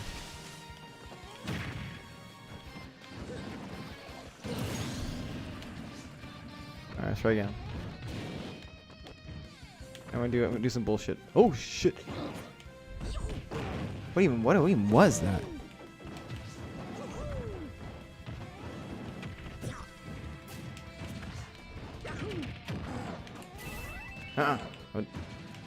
Ooh.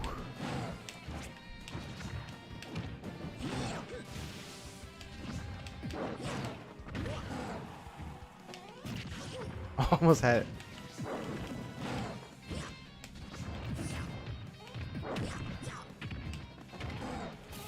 Oh, I was open. I love these. Where did all you guys come from? It was really quiet earlier. Oh goodness. We're going back to Doom in a second. I promise.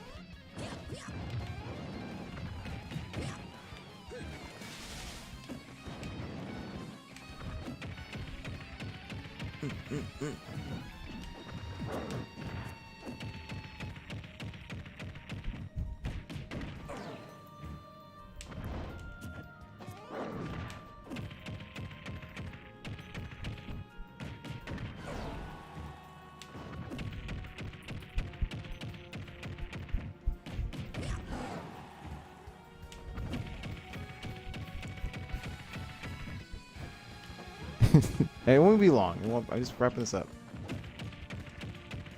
Where did you guys come from? He looks like a demon, the big lizard guy, right? Doesn't he?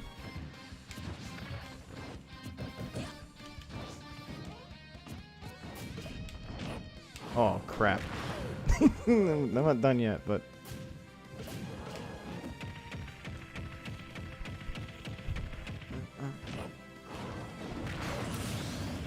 Alright, well, I'm coming back. I mean, alright, fine. There you go, happy. I'm coming on back on Doom now. Going back on Doom. Good game, Rob. Alright, now we're back to your regularly scheduled Doom programming.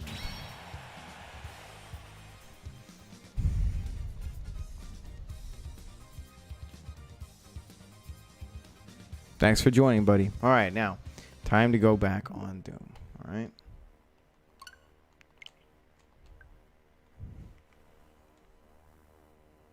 Yeah, it was good, man. Good games. That was some of the best playing you've done against me so far, man.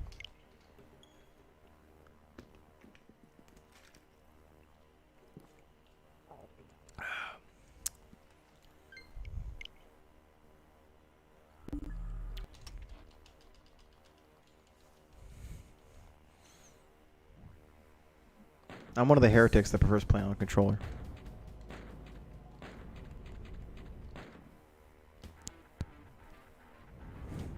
Well, I've been streaming Doom for like, goodness, it's what, hour 2, hour 3 now, and I was like, just do nonstop Doom.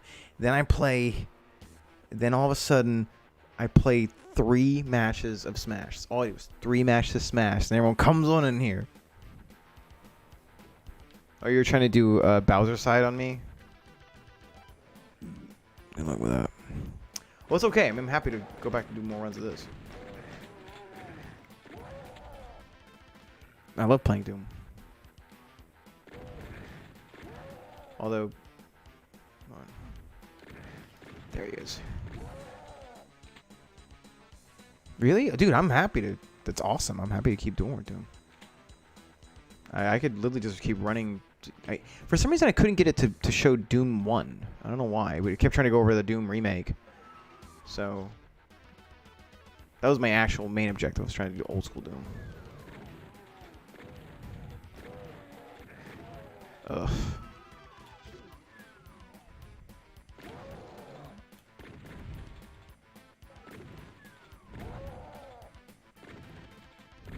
Oh, goodness.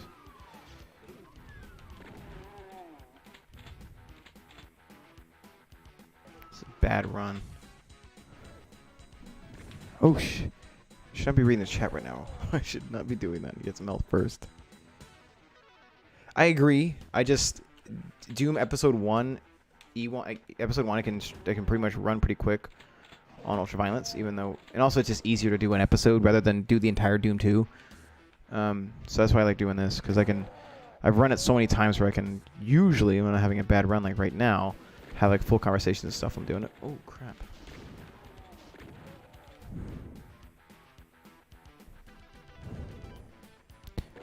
You mean game 2? Yeah, I was kind of calling out what was happening there.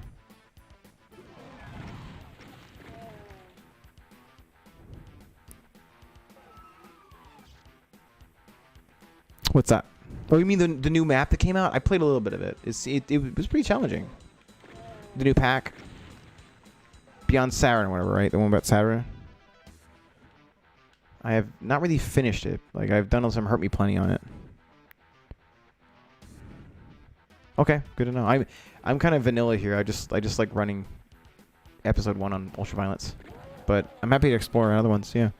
Yeah, dude, actually, I downloaded some of the music off that. I thought the OST was out. Some of those songs were awesome. Yep.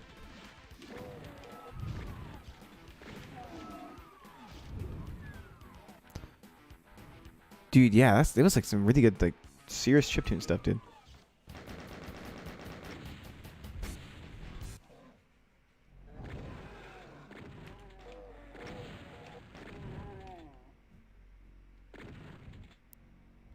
Some of that's on our workout playlist.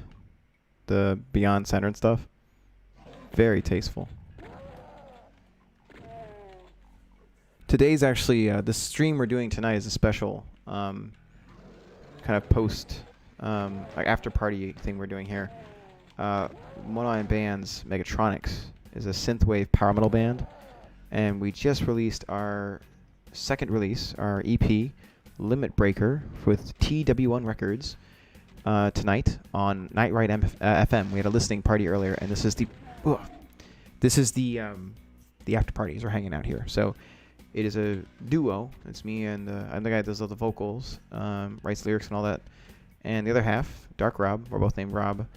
Who does all the music. He was the guy in the Smash Room with me. But yeah, that was tonight's stream. Was just celebrating that.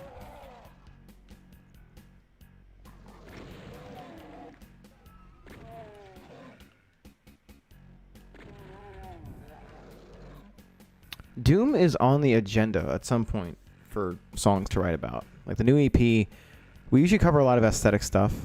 Like the first album, we have a song about Unicron. And we have another one called Maverick Hunter about Mega Man X. Terminator, things like that. And the new release has a song based on Highlander called There Can Be Only One. And then a song called Final Flash about Vegeta from Dragon Ball. The new one, it should be on Bandcamp tomorrow for Bandcamp Friday. But if you're curious about Megatronics, we have our first album, Power Wave, which came out last year. I think the strongest song to start off with. Oh, you guys are so sweet. The strongest entry song to check out, I would recommend if you guys just go on YouTube, you can find us. Look up I Fight Time. And that is our big single about Terminator 1 from the perspective of Kyle Reese. It mixes a lot of stuff together. Like imagine synthwave meets like Iron Maiden, stuff like that. Like high soaring vocals. And that's a lot of hooks. Like if you're really into fun hooks, you'll probably dig the Powerwave album. We actually are hooked up by these guys, Pit Viper. They send us sunglasses for stuff like when we're touring and all that. They're really cool guys. So I've been kind of trying to merge my love for aesthetic stuff like this and have kind of a live stream I do every once in a while. So I'm trying to do 2 days a week. Might do a little more. But the main thing I can just do endlessly is just run episode 1 on Ultraviolence. It's just so fun for me. So it's the main thing I do in here. Yep. And we had a really fun listening party.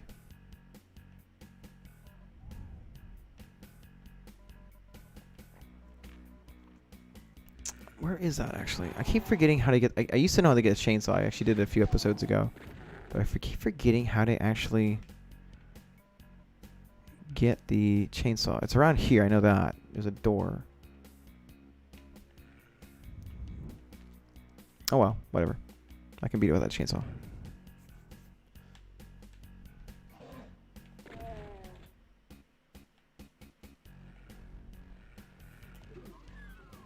I got that. Okay. Whatever. We don't need the chainsaw. At some point we'll memorize it. Yeah. At some point, you know, I'd like to try PC, but I'm just a controller guy. I really like this port. I think it's very smooth. I've actually done the runs on my Vita, my PSP. But yeah, at some point I try some WADs. I have some WADs on actually, it's funny, my PSP has a couple WADs on there, so I actually can run some WADs. My Metroid Pocket can also do some, because it has Brutal Doom on there and stuff. Very fun having a handheld that can run Android. But I know at some point I can probably just get a controller on there, but hell yeah. That's the spirit. Fists. Yeah.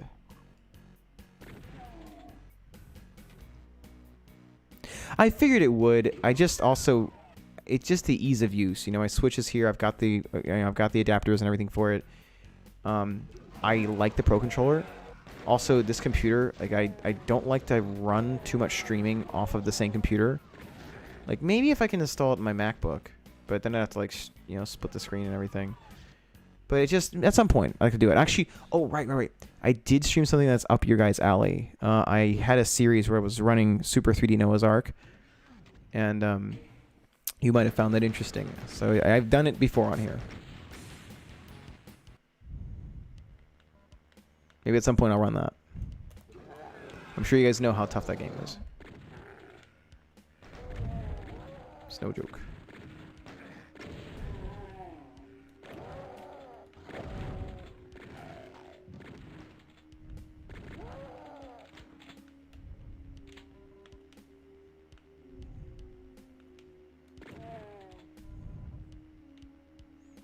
Dude, yeah.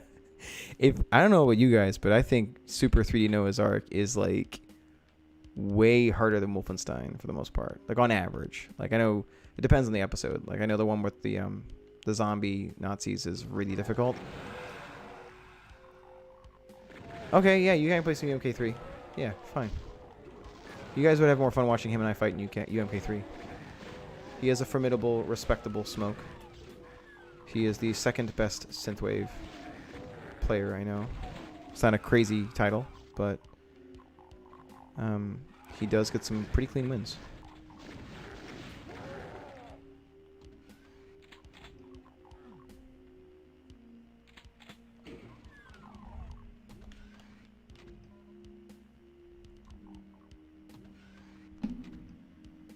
Aw, you guys are so sweet.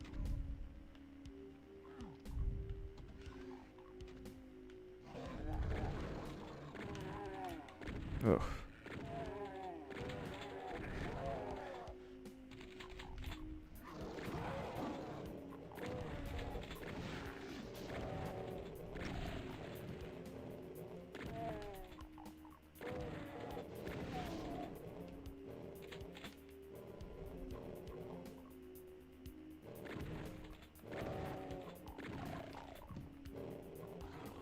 Ow. So rude. Alright, that's it for this room, I think. Yep. Now we get the secret.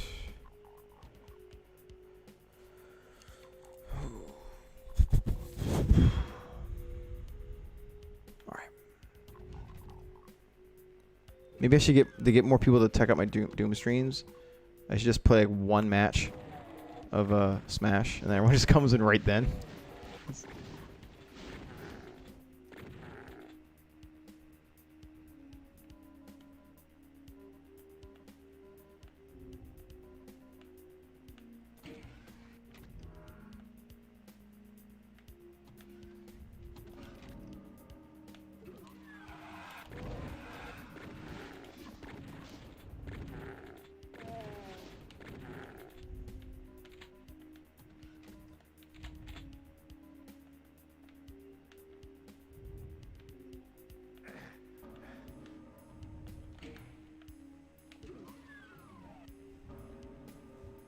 Yeah, Bummies, join me, dude. People are seeming to be more interested in my streams lately, so let's do it, man. But yeah, I'm really curious what you guys think about the Megatronic stuff. I think you'll like it.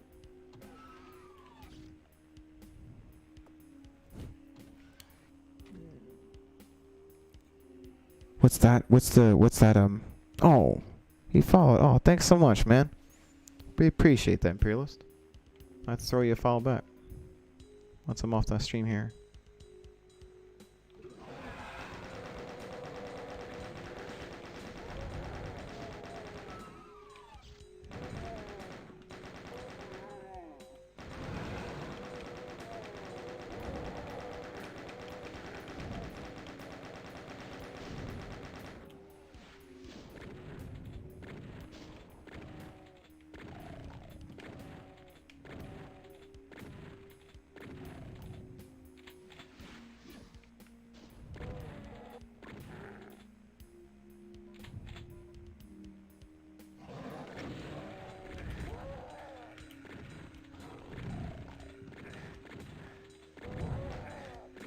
How did I get both of them?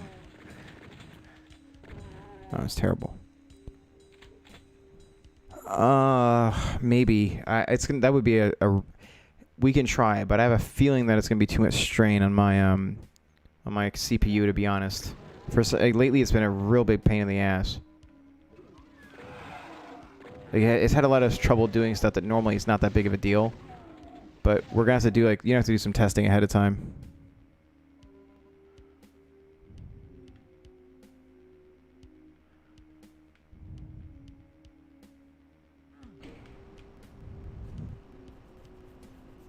I mean, it's worked before, but yeah, it was not fun. Like lately, like normal streaming has been a gigantic headache. Like I've had to lower a lot of my quality lately. Yeah, I'll skip that other door. Just get rid of these guys.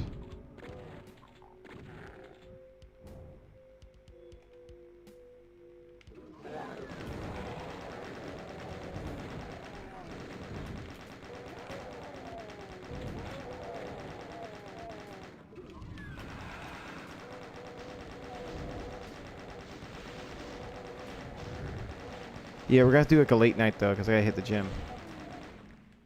So I'll be able to start streaming tomorrow. Well, we'll play by ear. But as long as I can get a good workout in, I'm good. Yeah, you guys, you've been so helpful. I really appreciate it. Let me double check for some health out here real quick before there we go. That's what I was looking for.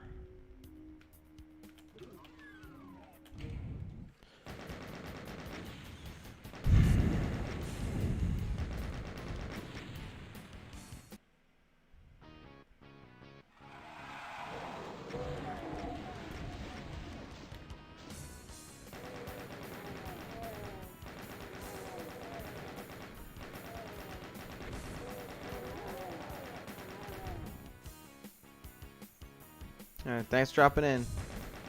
Congratulations on a successful launch.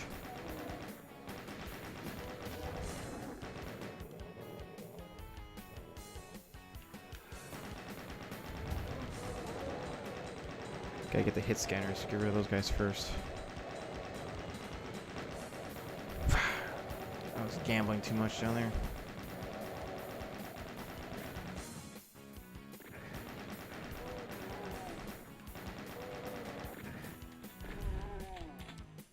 Oof, this is not looking good.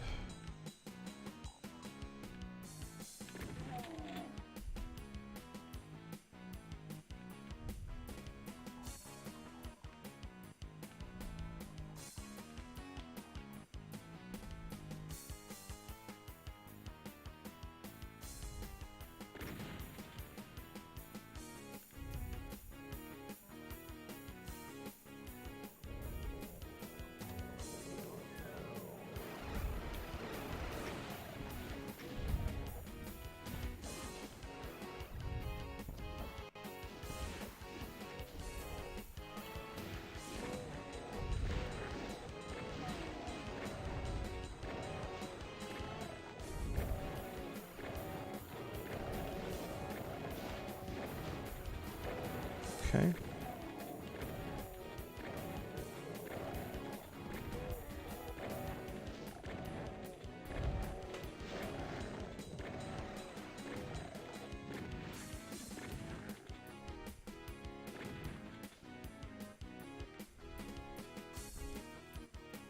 Thanks for the health, guys.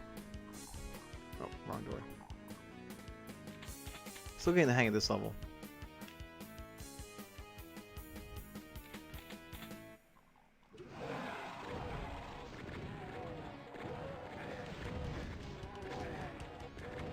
Thanks, Barrel.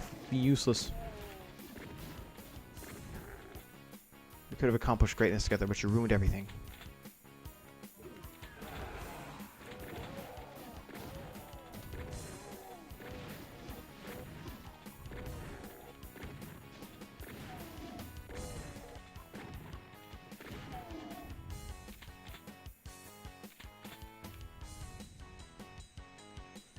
Well, his official name for Megatronics, or his fans. Oh, wait. Oh, okay. I thought you meant Dark Rob. I need a name for fans.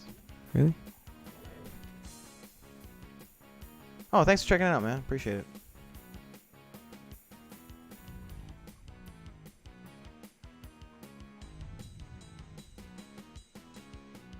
Okay, where was I?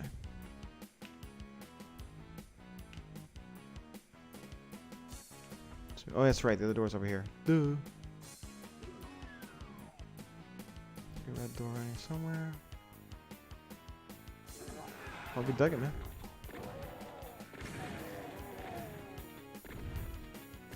So Doom is definitely a topic we gotta hit, though. I definitely want to do that.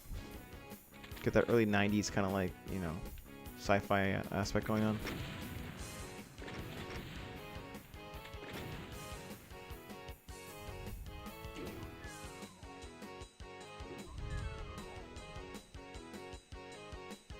Okay, I missed something down here. What did I miss? Ah, yes, this part.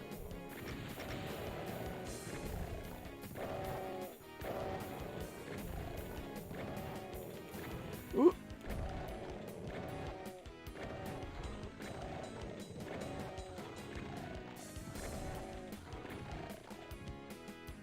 Nice. Not a bad run so far.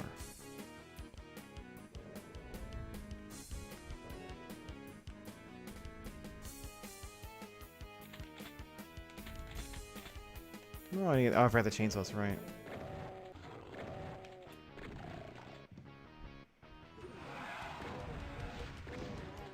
Probably the hardest part of the level. Ah, man. He's doing so good.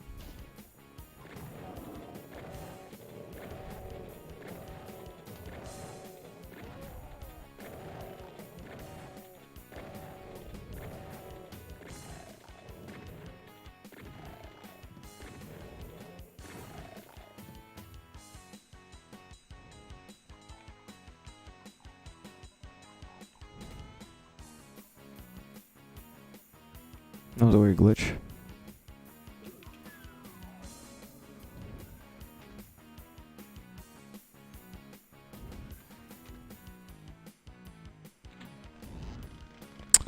I never can quite get all three. Still get the hang of that. Whatever, I don't need them all. Should get going.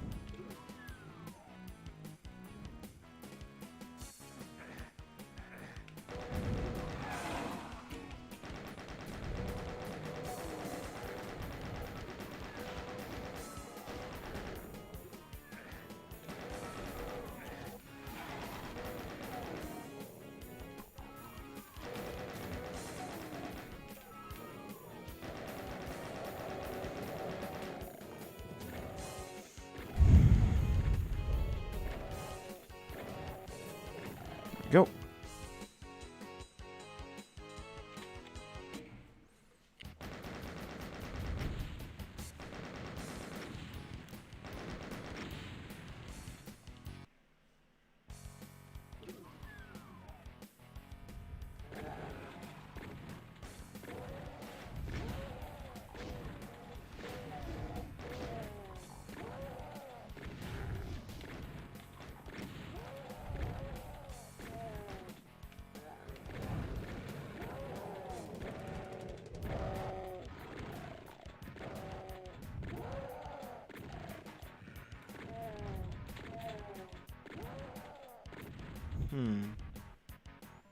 It's pretty good so far.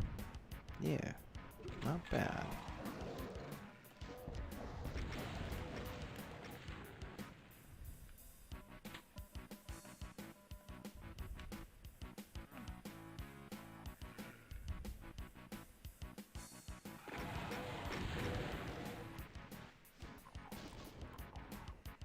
Oh, yeah. Have fun yourself, too. Thanks for dropping in. Appreciate it.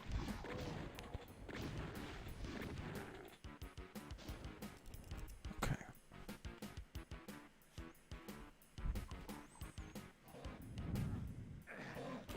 Oh, I'm usually pretty good on that turn. Damn. Damn.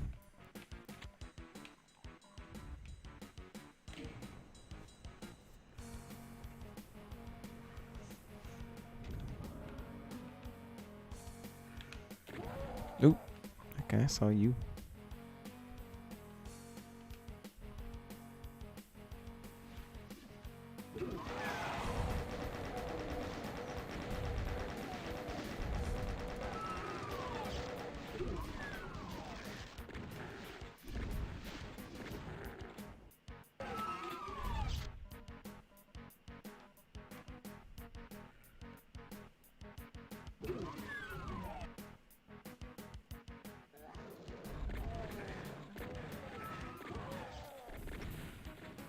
Yeah, really didn't get you, man. Oof. Fine.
Almost had the barrel.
Okay.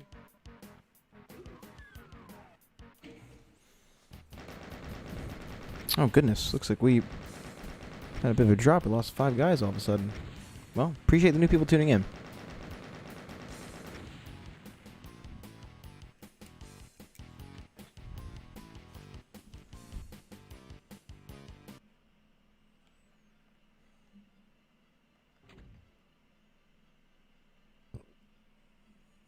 Okay, just taking some stuff real quick. Okay. Just wanted to reload my chat and see what other sources are being viewed.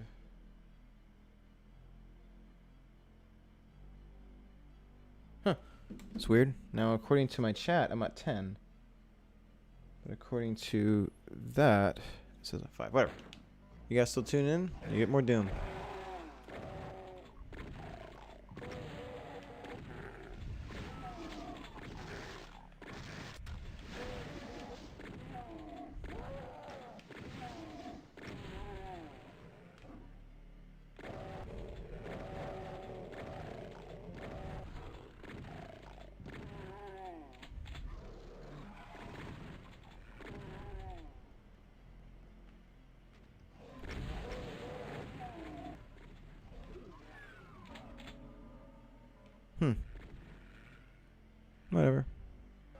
Hey, Stinky Shoes, what's going on, man? Look who it is. Oh my god, are you serious? How do you get behind me? Ooh, that's a first. And blocked. They shot the blood over the top.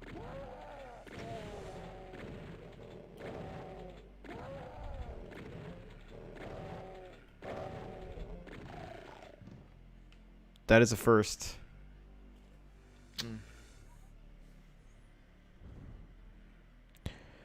Can I do that in like midstream right now? Like how do I do that? Not bad, dude. I just released a new EP. Let me see if I can update that real quick. Hold on. Let me see if I can get you a mod right now.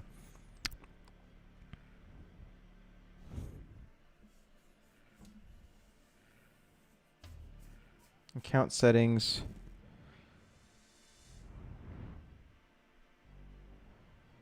I don't know if I can do it over mobile. Yeah. All right, later I'll do it. Okay, I definitely... How did you get in here?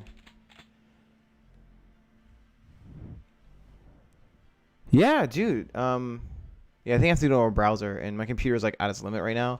So if I open Google Chrome, it's just gonna die. Actually, I could do it. Yeah. If I use my other laptop, yeah, I could probably do that. It would just take a second. I'll make it my to-do list after this. But yeah, I can give you guys mods, sure.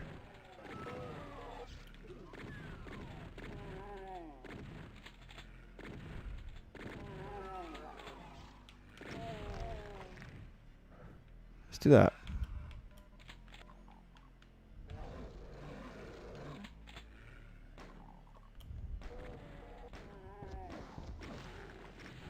I mean, at the moment, I'm not really worried. Like, my chat's been pretty fine. Nothing bad's happened.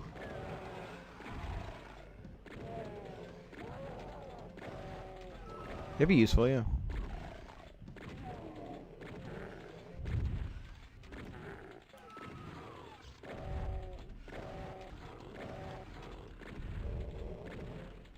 Open up.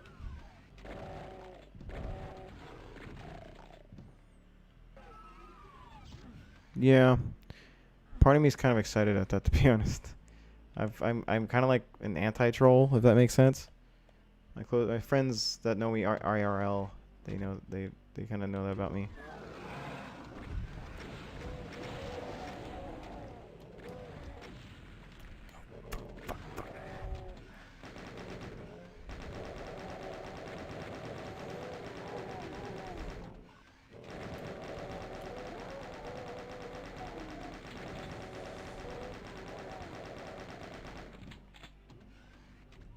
But yeah, by all means, let's do it, guys. Let's make some mods. Oh boy.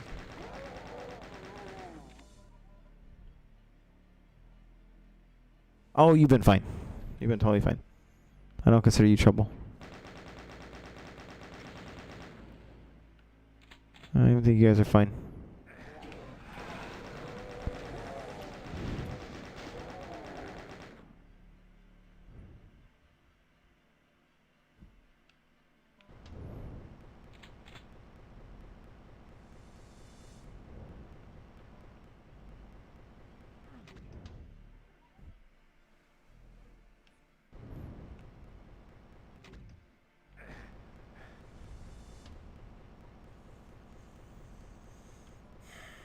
Oh my god, I missed that.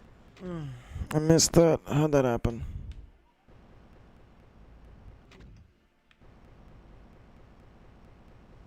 Shameful.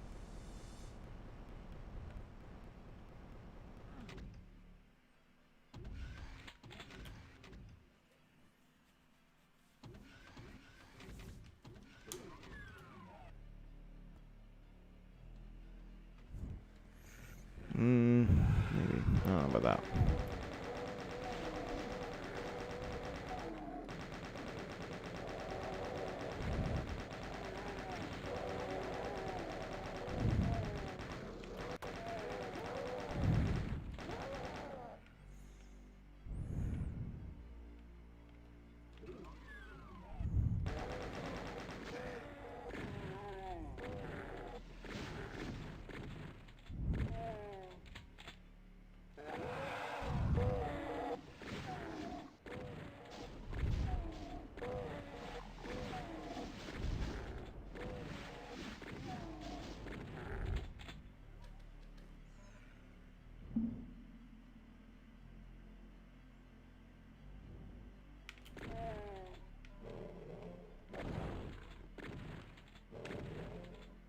Oh my god.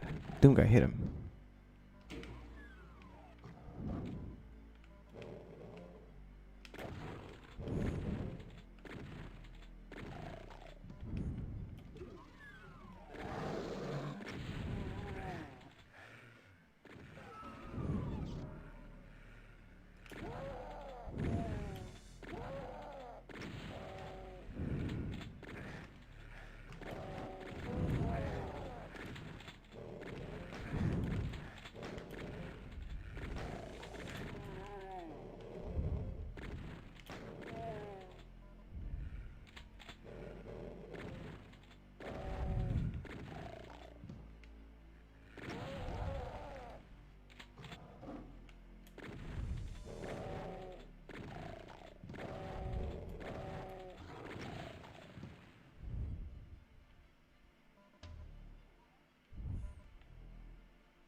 Okay, that's everything in here except for this one secret.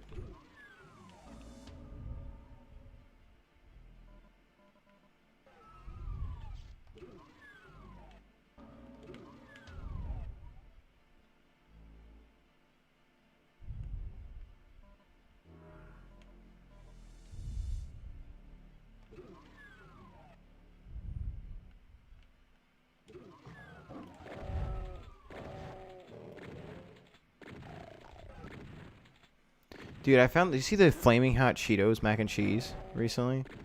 Like, I'm not a big mac and cheese guy, but I'm a little curious. It looks pretty good.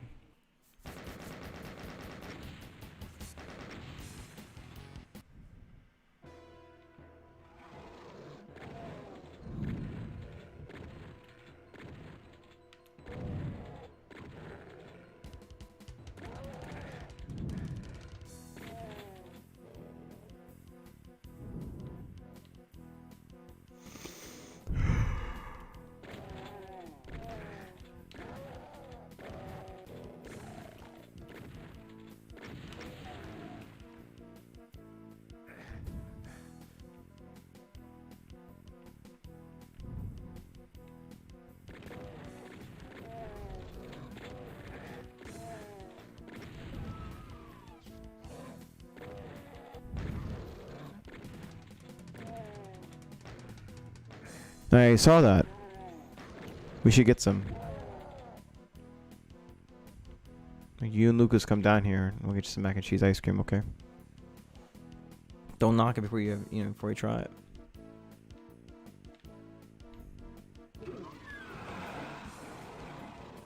Oh God, move.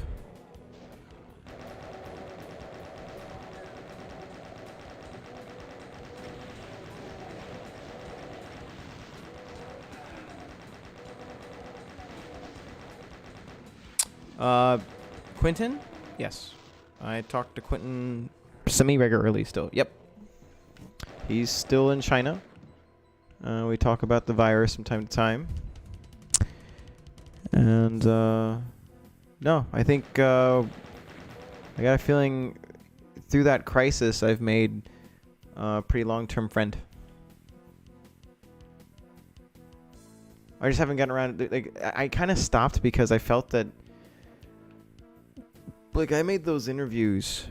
Yeah, I mean, he definitely does.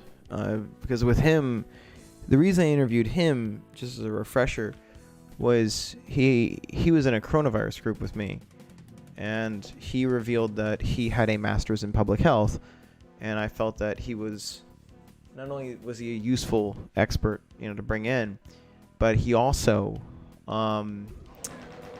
he was stationed in Macau, which is a combination of two things. It's not just the fact that he's in China during the outbreak, which would have been valuable resources, or a very valuable resource, but also he's in the most dense metropolitan area in China, I think of the world, I believe, or at least the most populated. Almost fell off. So that's why I reached out to him. I felt that, with what I was researching, that he would be a valuable asset to kind of run my ideas through. Oh yeah. Well, that's what happens when you get a guy on with a master's in public health. You know. He and I were talking about the whole lab leak thing well before it was in the public discourse, and it was because I could run my ideas through him. Whatever.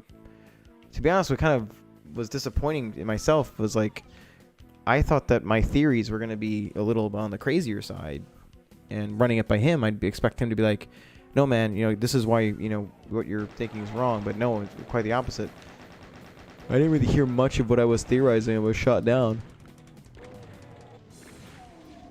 But him and I are overdue for a couple talks. I've been catching up with a lot of people that I talked to back then. I want to get a lay of the land, because my point of those episodes was I just wanted to warn people that were close to me, because at the time I really didn't push my channel that much. I was doing it more for fun, and I figured that at least I could do something to warn people about this thing coming.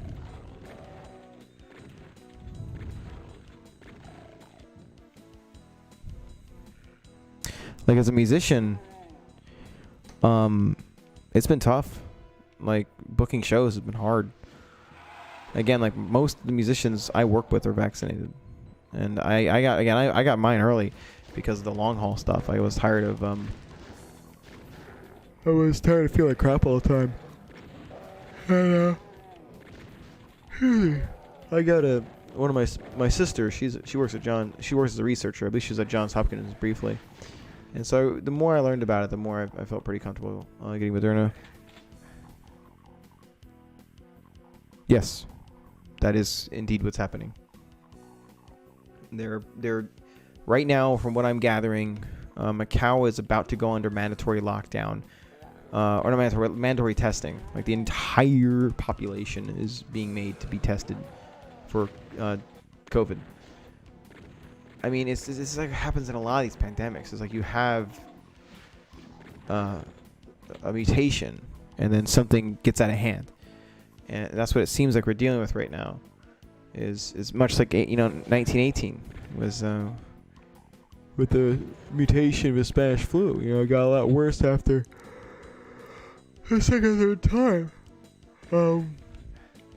Do I think that this crisis could be taken advantage of by certain players? Yeah, but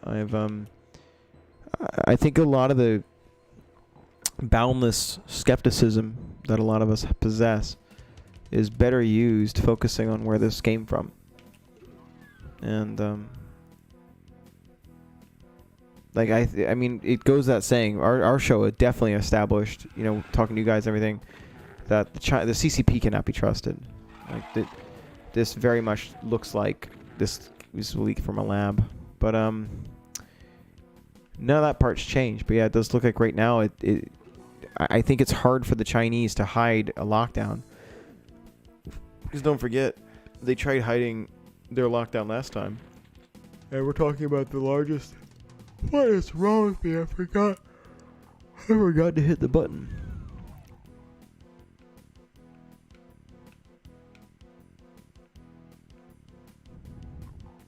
Yeah, the largest lockdown in human history. And they try to keep that hush-hush. How can you keep that hush-hush? Like, nearly plummeting your entire economy.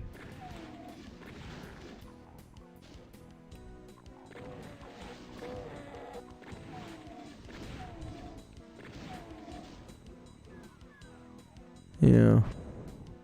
Again, look at history. Like, look at how these viruses mutate. I mean, a lot of them mutate quite rapidly, but once Robert Redford, former head of the CDC, no longer was working with the COVID task force, like the moment shortly after he's no longer the representative of the CDC and he can speak freely, he's talking about, how this came from a lab. And I think because politically he didn't have to hide that. I mean, I don't know if it'd be never ending per se. I mean, we've had to live with H1N1, and that spawned from Spanish flu, and how scared were you of H1N1, 100 years after, or even 5 years after the Spanish flu happened. It really wasn't that big of a deal once we kind of started adjusting to it. So keep in mind, overall, I'm optimistic about oh my goodness. I'm still optimistic about the coronavirus. Like I was, and I think Stinky Shoes can attest. I was not sunshine and rainbows. Like I tried to avoid fear mongering. You know, I do my best to not terrify people. I just try to like present the facts and whatnot the best I could. But I was erring on the side of I was worried. You know, I wasn't sure how bad this was going to get. And even if now, if you take a look at the closed case rate, you know, if you take the total cases that have been completed, those with an outcome, those who have died versus those who have survived. Yeah, I mean, it might be one of those kind of things. I agree. That it might be just something seasonal and whatever. It might be, but I mean, keep in mind there is new data with the Moderna vaccine right now that it's showing that their long-term efficacy is quite good. At the end of the day, a lot of my more conspiratorial minded friends, I try to tell them that energy is useful. There's definitely a place for that kind of energy. This boundless skepticism. But I think that it's better used in trying to get aggressive about where this came from. You know, like I do feel that anyone who dismisses the lab leak theory is being kind of naive, because the signs are pointing that this is where it came, that the Wuhan Institute is where it came from. And I think it's the conspiracy we should be focusing on. Because here's something that's actually quite fascinating. After our show, I stopped making episodes for a bit there.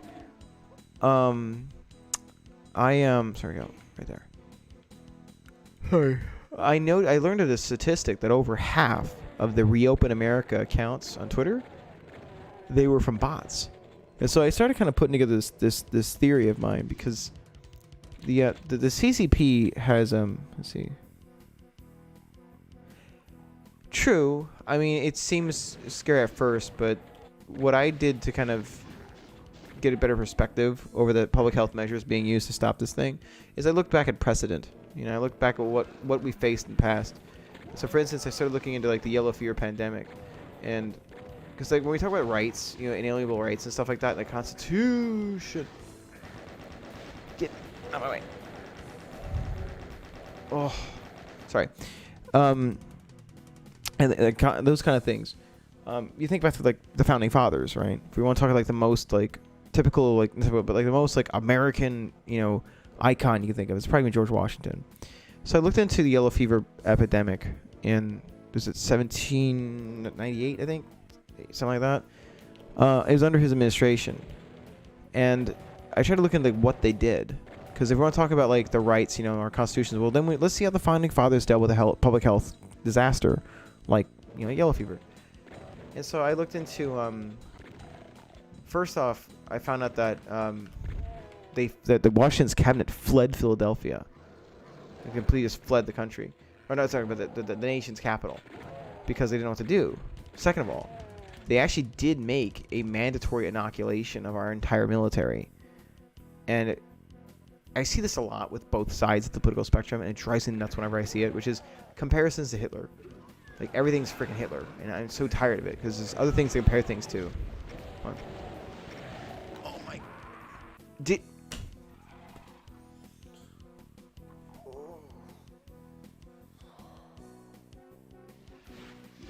Oh my god.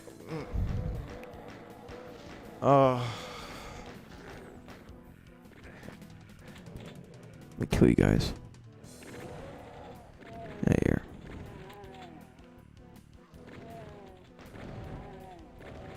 But anyways, so I looked into how inoculations were done back during that era, because we didn't have vaccines back then, but they did actually believe in inoculation.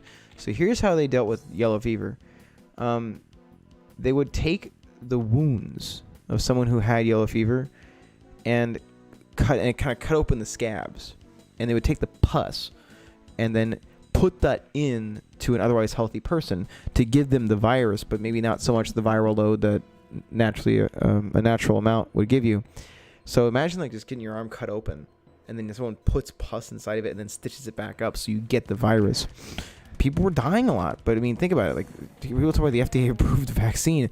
How do you think that would be approved by the FDA? You're taking pus from a sick person and you're just injecting it in somebody else. Like, and that was George Washington.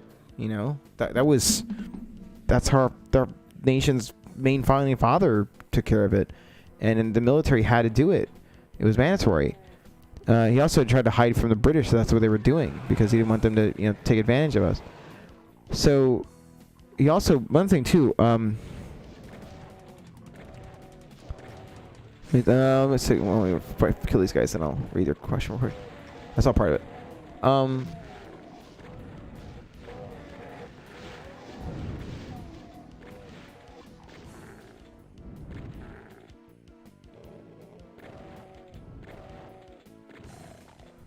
Okay, I think I'm all dead.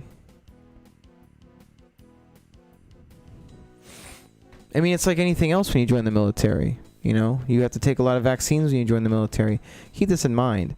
Like, it would be counterintuitive if our government wanted to weaken the military of the strongest military, or the weaken the soldiers and personnel of the most powerful military on earth, especially with all the tensions with China right now. Like, if you want to look at, I know that people get scared a lot about the idea of a nefarious government, trying to weaken its population and all this other crap. Which, I mean, we've had precedent in the past. Things like the Tunguski experiment was messed up, and like they're there. We've dotted things in history that have been pretty messed up, like eugenics kind of stuff. But especially with, again, we have been flirting a lot with fighting Russia, not Russia, but China, and to a degree Russia, for a while now. Why would we want to inoculate our armed forces by something that could potentially make them very sick and unable to fight? It just wouldn't make sense to me. I think the mRNA technology has been studied for 50 years, and it is our number one weapon, and we should really count our blessings that the main vaccines being used in this global effort are from America, not the Chinese. Like, when I say Chinese, I mean the CCP. Never in my life have I ever really been in such a us versus them mentality with such an overwhelming force. I really wholeheartedly hope we never go to war with China. But the CCP routinely attacks the cybersecurity of this nation constantly. And right now, if this is indeed the lab leak, which is what it looks like is happening right now, they have taken advantage a lot economically of this entire crisis. And here's part of what is really concerning. So if half of the Reopen America accounts that are spreading a lot of like the it's not a big deal kind of stuff are from bots, well, what country has the biggest track record of doing that kind of stuff with us? Like DDoS attacks, all those kind of things. It's China. What country is trying to become the next superpower economically? And also, something worth noting, the Wuhan Institute, which was the largest super lab, one of the largest, if not the largest super lab in China, had a notorious track record for safety. And the reason why was in order to get ahead of the CDC in America, they would cut corners with safety constantly. It was apparently it was part of. It was one of the things that Quentin talked about, how like the safety record of the Wuhan Institute, which is terrible, because they were they cared more about beating the West and less about being safe about this. Imagine if you're China and you're trying to take, a golden opportunity to weaken the most powerful country on earth, America right now. How would you do it? Well, you attack them with bots constantly. It wouldn't take much resources from a country like that to have a campaign of fake accounts left and right, just spreading propaganda to make sure our nation does not take this virus seriously. Because if we don't take it seriously, we're going to let it run rampant and weaken us. Because it's not just about the deaths, it's the long haul. We have people that might not be able to ever recover completely from COVID-19. And it would be in China's best interest, this economically, if the goal is to beat us as a superpower, they want us weak, or they want our workforce just decimated. And so that is why I've been steadfast on the technology we've been using to beat this pandemic. I think that we need to put our heads together to defeat this thing, and then after the fact, we need to address who is responsible. Like, this is why there are certain things Dr. Fauci says that I agree with, and other things I'm not a fan of. Like, the big thing I'm not happy with was the flip-flopping on masks was a combination of things. Like, I've read every study there is up at this point about SARS-CoV-2 and the effect that masks have. Look what the Chinese do whenever they have an outbreak. They shut that down. Why? Because they have ground to catch. I had no idea what Zoom even was before this all happened. Like, I had no idea what Zoom was. But I looked into it. There was allegedly some serious ties to China. Well, goodness, you saw, if you've seen the stock action, the price action from Zoom, it was insane over the pandemic. Just skyrocketing. And we see this a lot, in various areas where they've taken advantage. Now, I'm not saying this was a staged thing. I'm just saying, like, there's precedent. It might not be true, but I just think, like, all the energy a lot of people have when they look more into the kind of conspiratorial side of things, there are some, like, real potential things that could cause that kind of problems. That with masks, I've read every study there is. Masks will not potentially stop you from getting SARS-CoV-2, but it doesn't just stop the transmission of the virus, but more importantly, it can lower the inoculum, and this is the most important part about masks. It's part of the yellow fever strategy. With yellow fever, if you get the pus inside of you, take your time. Let me know you're back. We'll continue then. Wow, I can't believe I actually just continued playing this level. I was ready to give up.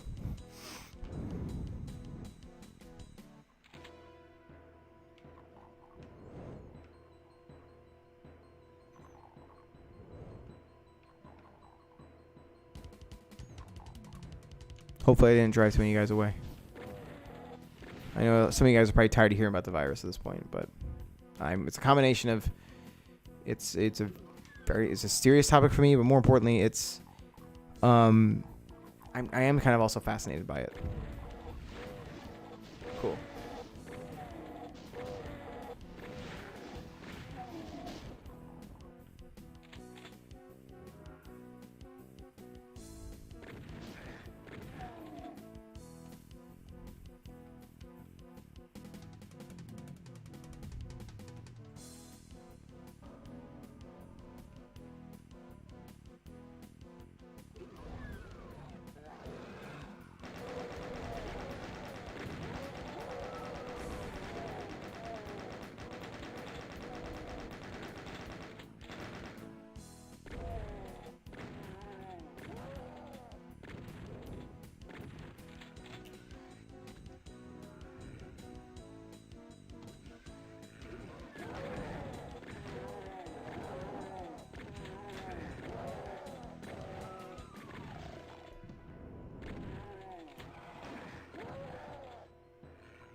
That's how Stinky Shoes met.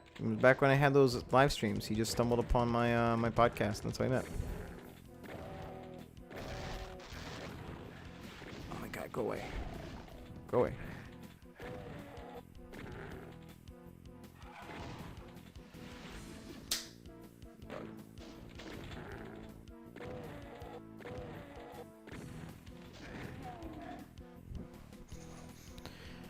So I guess I'll go into mask stuff. So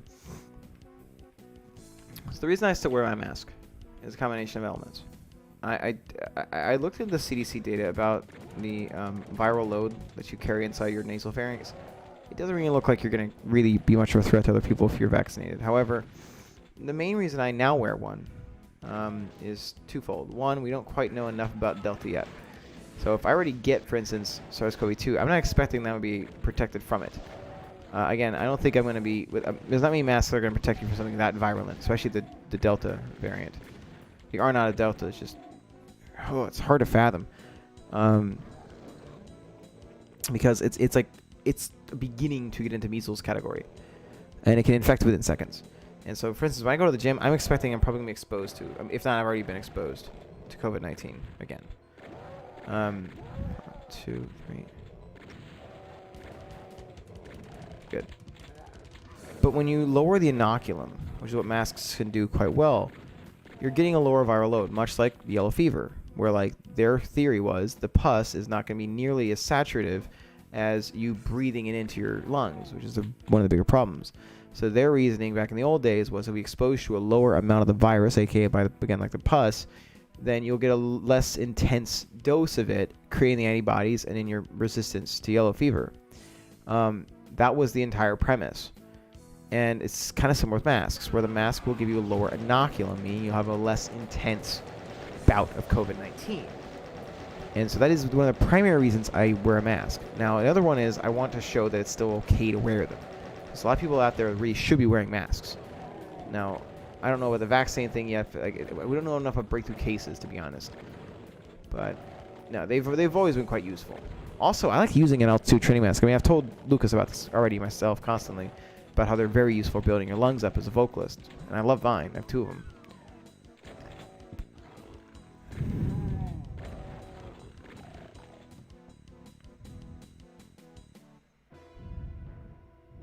Where are they?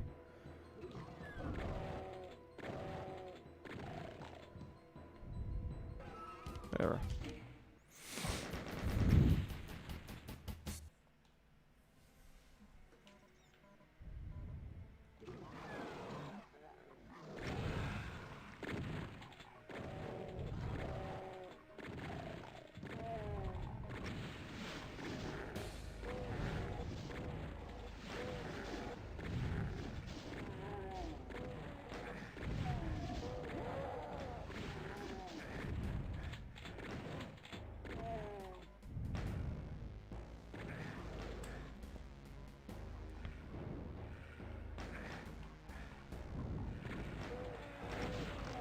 Nice.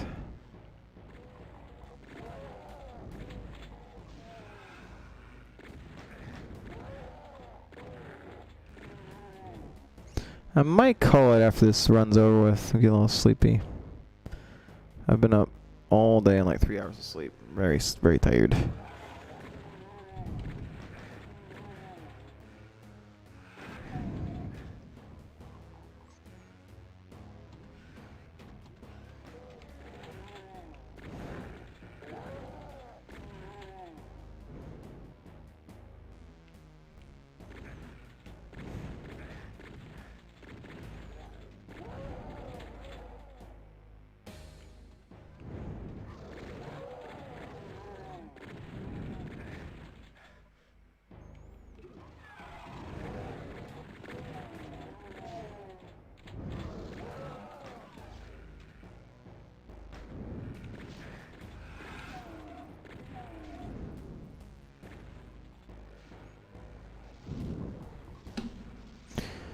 I mean, I did pretty good today. I managed to defeat the mighty Dark Rob in 3 matches. Cut me some slack.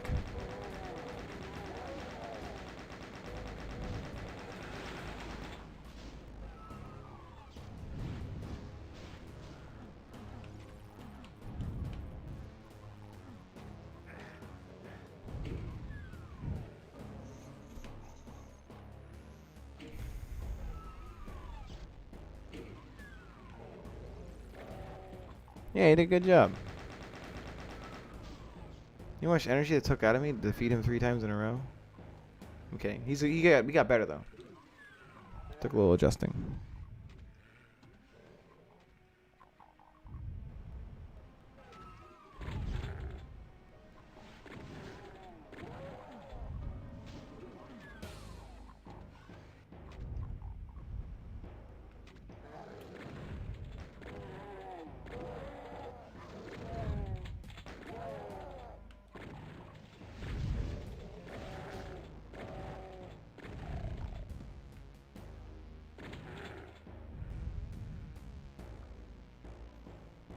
There'll be more. Him versus me in Mortal Kombat 3 is pretty fun. What? Well, it depends on what secrets you're looking for. I've told you so many secrets about this game. If you here, all right, here's one. Okay. If you go up here, you can find the chainsaw. That's a good secret. Also, I showed you earlier. If you jump up on top of that thing and run off the side, you can find the Megasphere or the supercharge that way. So up here. There you go, chainsaw. Big secret.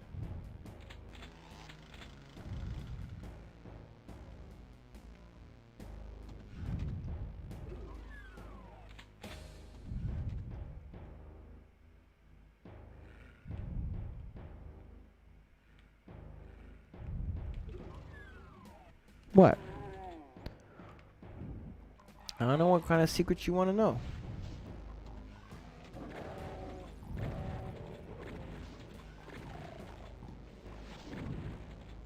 Well, that's why I teach lessons. You know, I share the secrets of how voice works.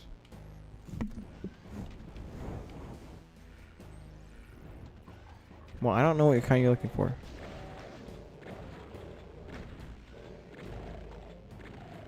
Give me an example.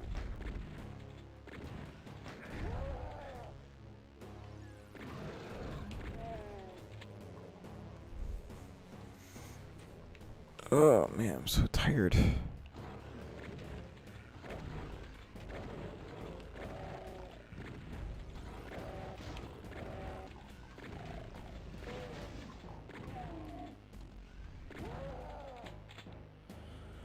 I don't know what you're looking for.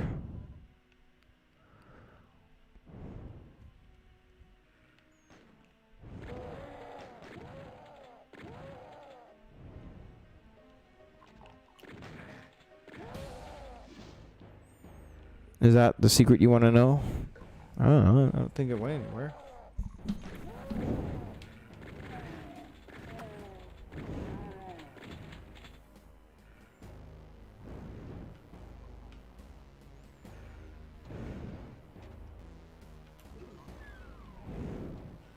I'm trying to find it. Yeah, the blue key's running somewhere. Well, tell me an example of a secret you want to tell me. Getting close to the end here.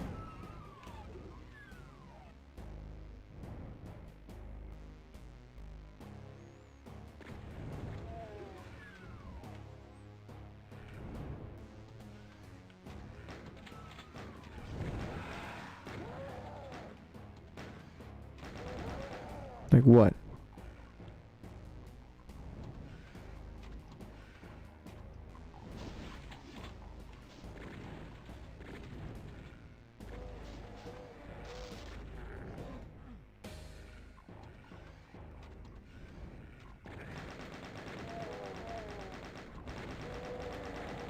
That's not a secret.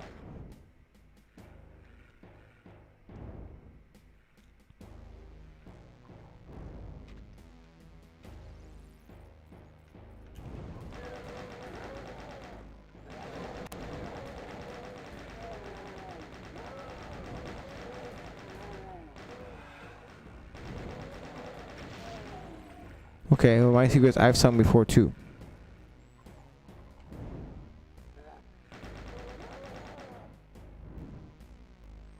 Well, okay, you start. What do you want to? Which? Tell me one.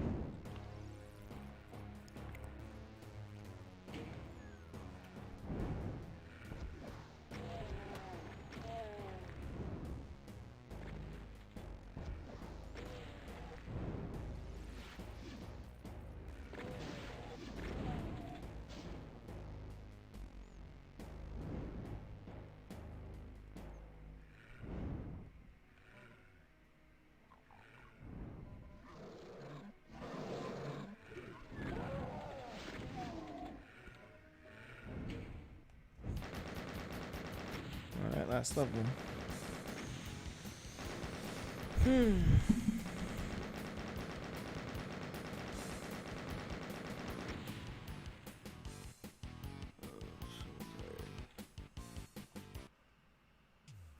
We're starting to fall asleep.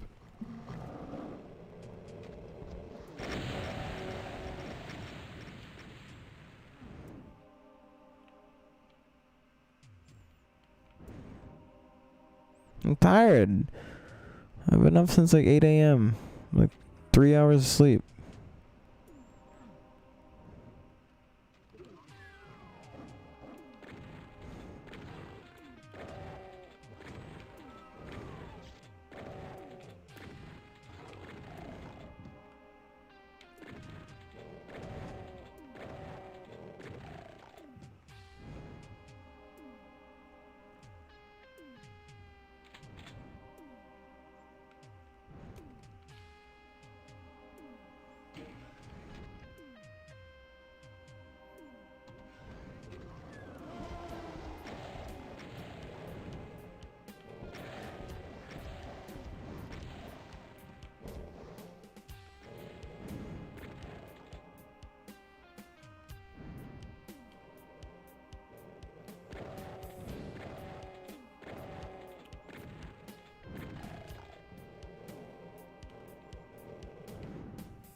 If I'm very, very tired, sometimes I'll drool when I'm sleeping.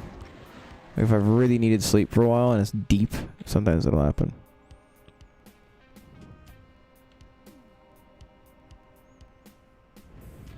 But snoring, no.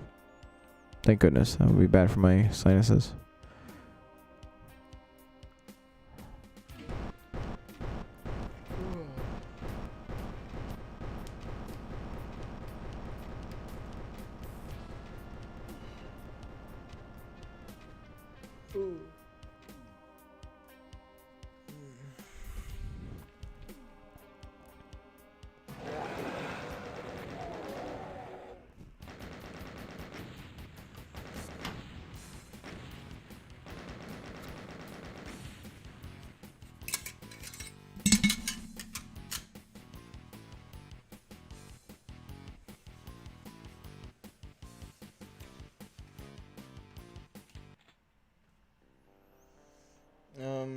Yeah.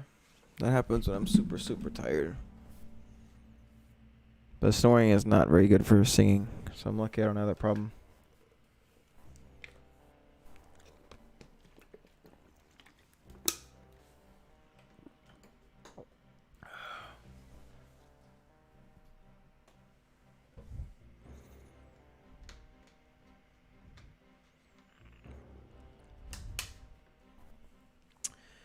The first time I was stopped on the street for performing, like when people recognize me for something, my first reaction was it was pissed off anime nerds, and I thought they finally, it's like someone finally found me after all the trouble I caused. It was like, this guy was like, honey, it's him, it's him. My reaction was like, so they finally found me. I was going to blame my buddy Gary. It was Gary Thorne. He was the one who did all of it. But they're like, it's the guy from Valhalla. And I was like, oh, thank you.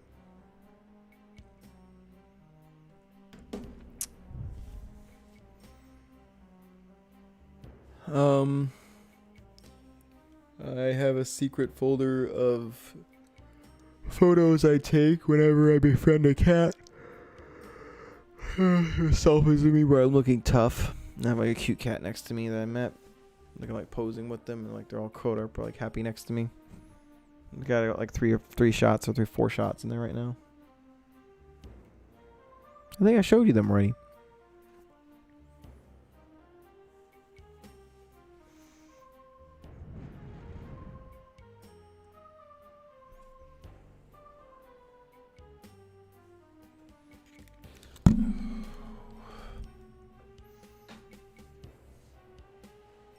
Yeah, I'm a sucker for cats.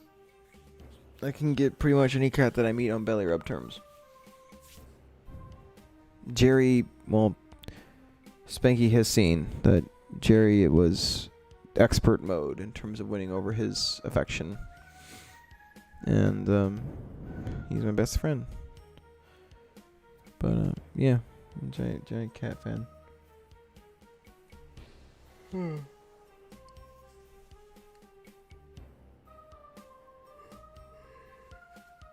He's probably waiting for me to go to bed.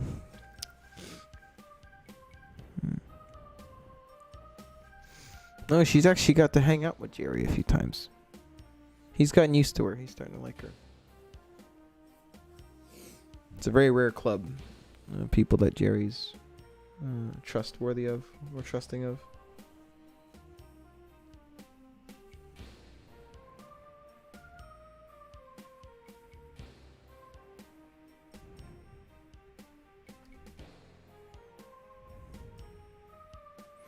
Yeah, he does this cute thing where she's noticed it where like if you're laying down, he'll just sometimes take his paw and put it on you, and just I don't know why he does it, but he just likes to do it.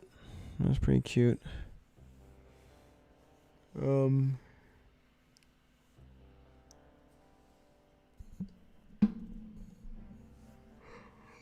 hey guys, I'm tired.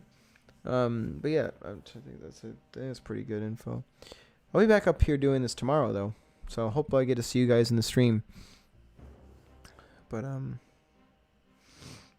yeah, he does that sometimes to me, too. It's pretty cute.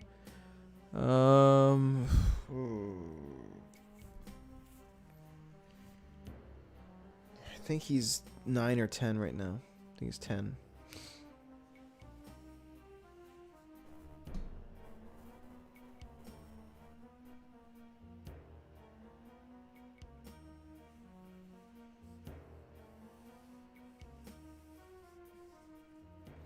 I sometimes do this cute thing with cats that really trust me. I can get them so relaxed around me where like they go in a deep sleep, and then as they're laying there, I can put my hand right next to their mouth and just gently pull on it, and it makes their jaw drop, and then I take my finger and I push their tongue out so they just lay there like eh. And I got a video of me doing it to my old cat Pooh Bear. I've done it to Jerry a few times, but it's hard with him. He's such a jumpy cat, but Pooh Bear, yeah, all the time. It was so cute. And then he'd wake up and notice me and like say hi, like meow, as old man meow. He was a good friend, good boy.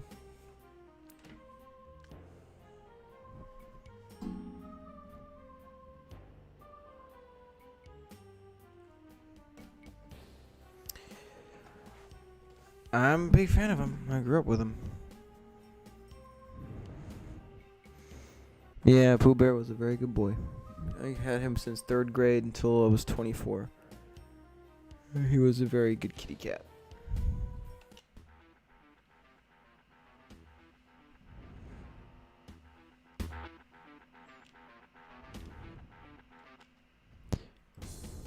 I don't know, you just kind of make it appear to the cat that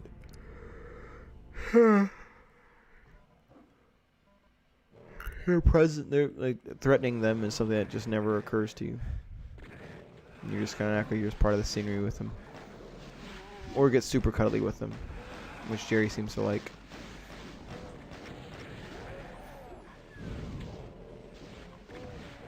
I can get cats to just get on their back and just expose their belly and stuff. It's pretty cute.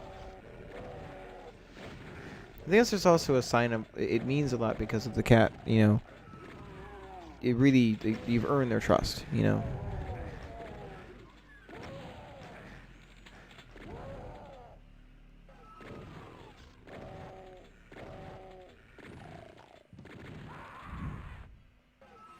So it's the 3 of us, but there's 2 other people apparently tuning in. I don't know who the other 2 are.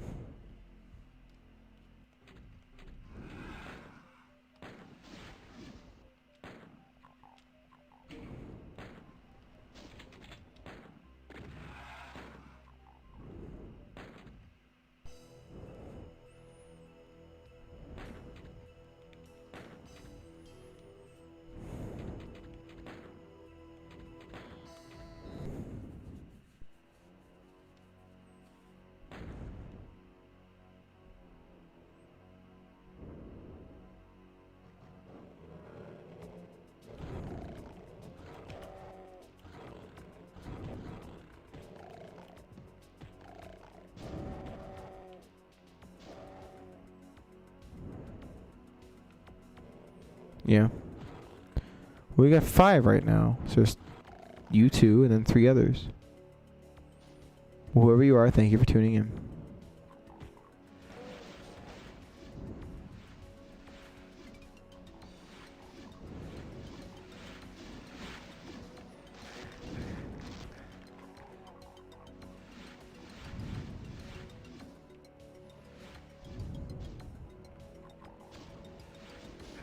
Oh my God.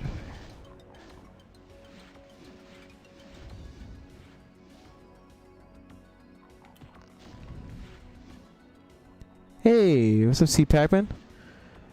You came kind of near the end of the kind of the later parts of the stream, my friend. I'm exhausted. I'm about to pass out. So I was just goofing off on this level here. Yeah, what's up, man? More a few guys tuning in here from Periscope.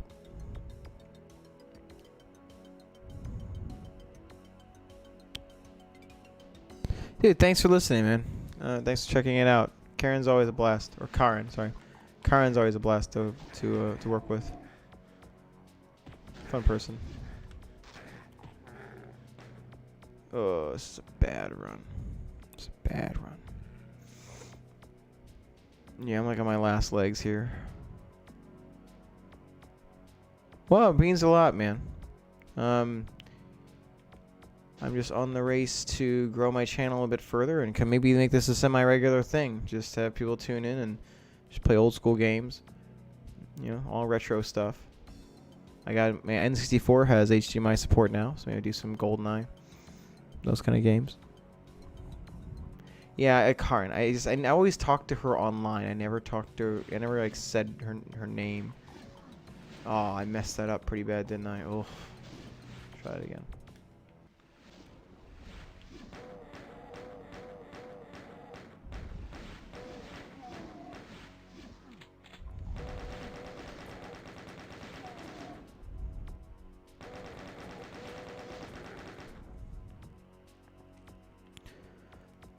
I'm glad you like it. Fun fact. That's not the only music I've been working on. I can't give a release date yet, but there is a full-length album of all 100% brand new Power Up that has not been released. Unlike other releases I've been on, like the Throat Color Showdown release, which has 4 songs from the Time EP on there. These are all original songs, and I just got done editing stuff at the studio. I was there from 11 to 5, as my status was showing, of the vocals and doing a mix with Tony. Of it was it was a really fun part. I got done doing editing some stuff. Tony did the editing. I just kind of listened and made sure it was okay. Of a collaboration I did with an artist from India. That was very exciting. I've got to write lyrics for 2 more songs, but the lead single has been decided upon. It is a song that I built. I'm very proud of it.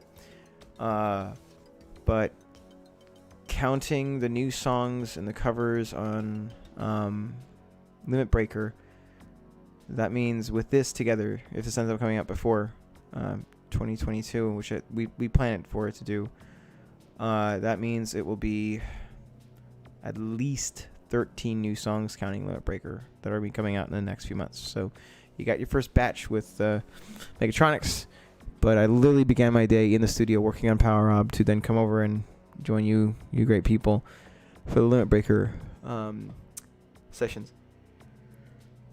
I don't know if I'm allowed to say. I'm not sure if Aztec wants me to announce who I'm working with, but suffice to say, I can at least say that one of the artists in the stream tonight already has a banger that we wrote together, and it's on the Power Up full length. It just needs some more editing. So we have artists as far-ranging as India, and all throughout Europe, the States, of course. But the Power Up EP, I wanted to make every song in it. There's no filler whatsoever. In fact, Robbie and I, working on Limit Breaker, there were a few songs that actually did not make the cut. Like there was a big point of, well, I can't name names. I'm not sure if I'm allowed to or not, but best way to describe this song, the people in my I have a Patreon. I've kind of got an arrangement where if I have one of the awards or rewards is I have a private Discord where I show the early cuts basically, and I can say stuff like who I'm working with in there because it's a private kind of thing. But I think that's about as far as I can go. But that song, it's like, imagine musically, it's like got a lot of Ain't Nobody Shaka Khan in there. Actually, okay, 1 or 2 people in the stream right now have heard one of the early cuts. But yeah, it's got a lot of Shaka Khan going on in there. I've got a very big kind of journey ballad kind of song meets synthwave. And so somebody else who's in your chat right now or earlier last night, and I composed a chunk of songs on it myself, working with Tony, like I did Runaway.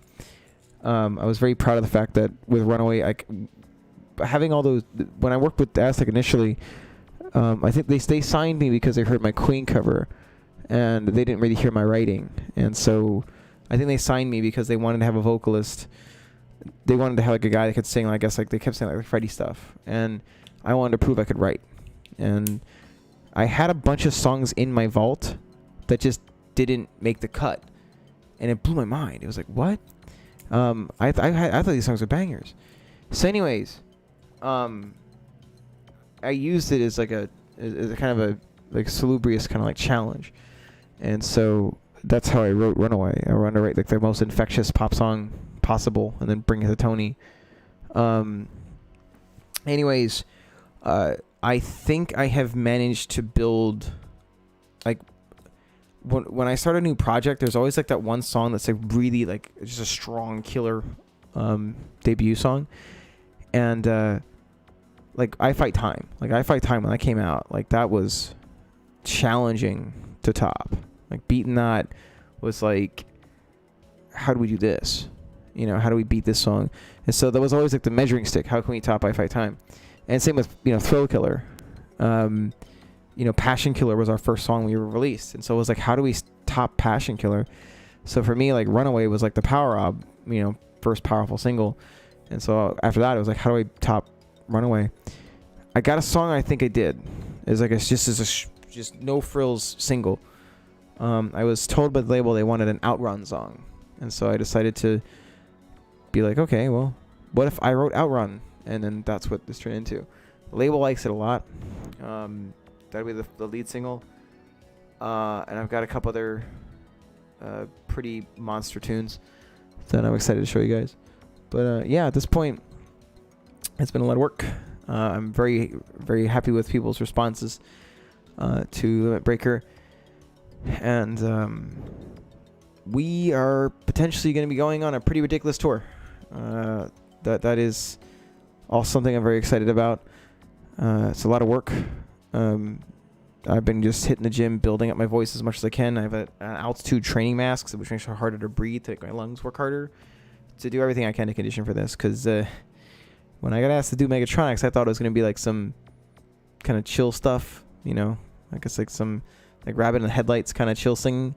And then when I heard the music, which became I Fight Time, it was like, oh, never mind. Looks like I'm back to doing power metal again. Okay. And I ended up really liked working with it, but it was like, oh man, this is a challenge. So yeah, Megatronics on tour. What initially was supposed to be the let's do a synthwave, thing that's going to be easier on Rob's voice. It quickly turned into the most ridiculous vocal lines I've ever written, because the music just needed it. Like it needed the next level. And there's a backup in Final Flash. There's a low rise, that kind of sound, which is like how could it just happen in the song, right? But somewhere down the low octave there. So like if you listen really in deep in the mix, there's like a rise, and like that's like somewhere, I don't know, first or zero octave. And if you count It Spoke to Us, which is up here, so imagine like this. I really don't have the room for those imaginary notes, like somewhere down there. So like there's something over there is in Final Flash, and then if we go to Spoke to Us, which is all the way up here.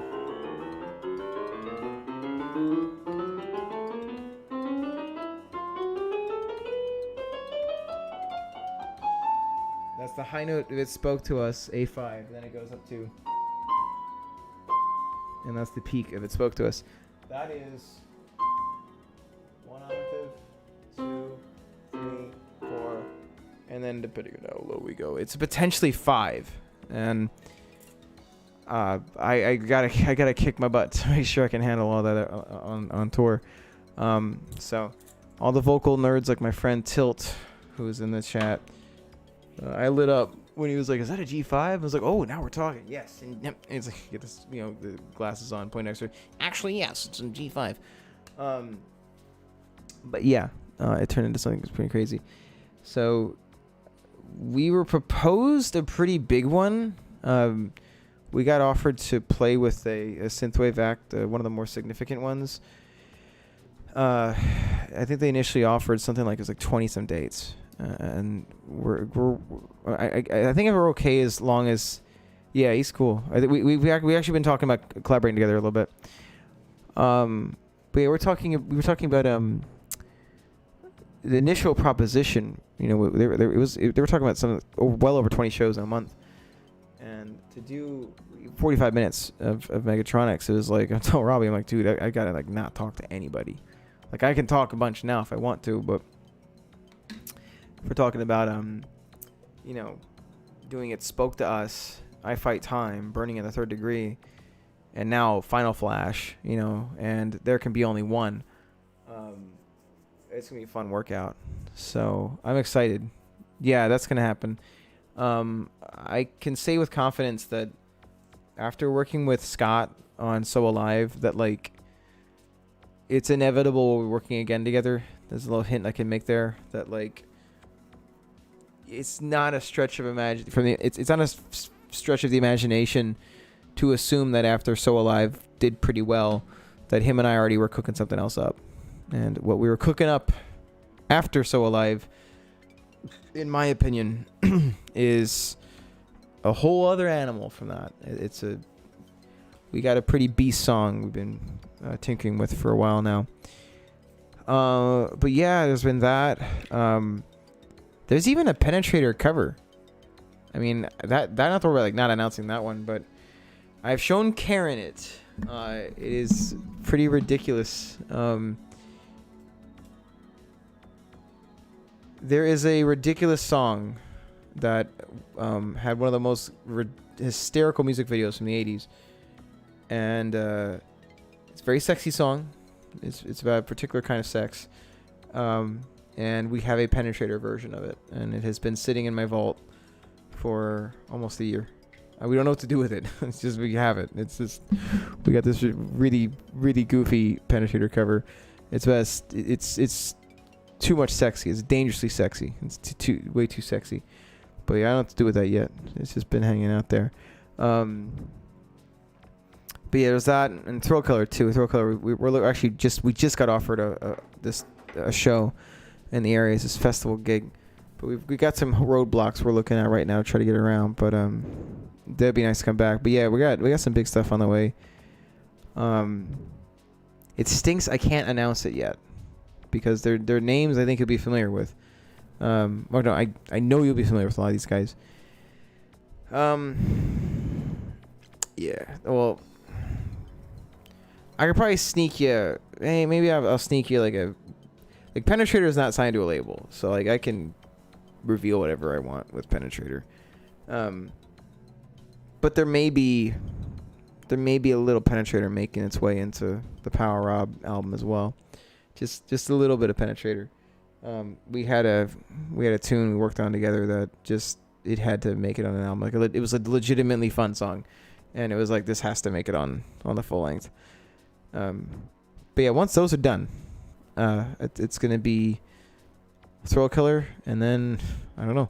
We'll see where it all goes. But I'm pretty excited. I was very happy that people liked the release. Robbie and I really, as I said before, there's songs that he sent me that after enough scrutiny did not make it.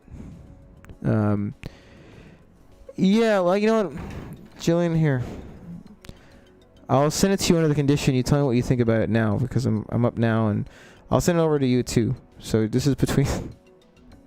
Oh God, this song. Yeah, I'll send it to both of you guys real quick. Just shh, hush, hush. It's nearly impossible to find a song more sexy than this. All right, this is a really sexy cover. Let me find it. Do I have it?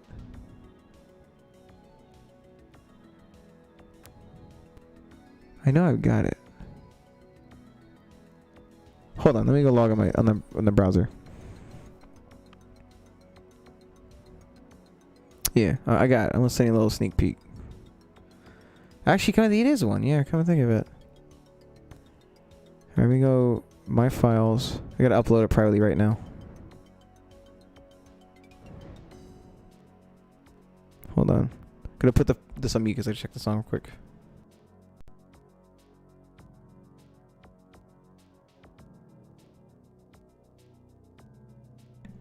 I found it. Here you go.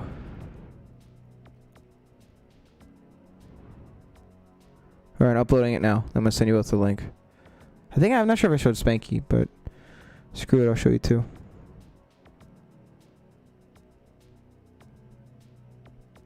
This is way too much fun to record this cover.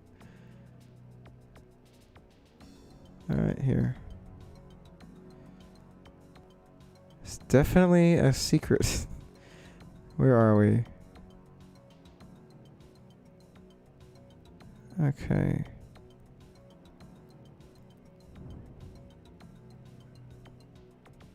Here we go, tracks. Yeah, I'll send you something to check out. I just gotta clear some room in my SoundCloud. But yeah, thanks for dropping in, buddy. You'll have something funny to check out. Alright. Got it. Here we go. I gotta remove this one song.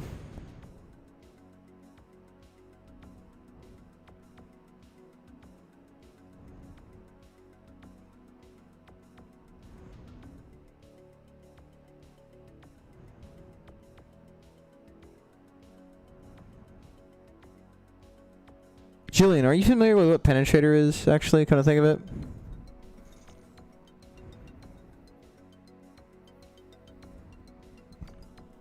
Take care, buddy.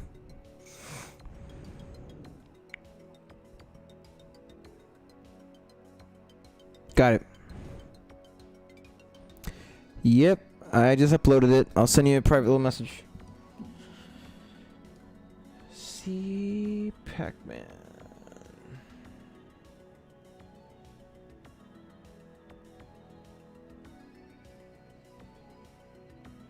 What the? Where is it?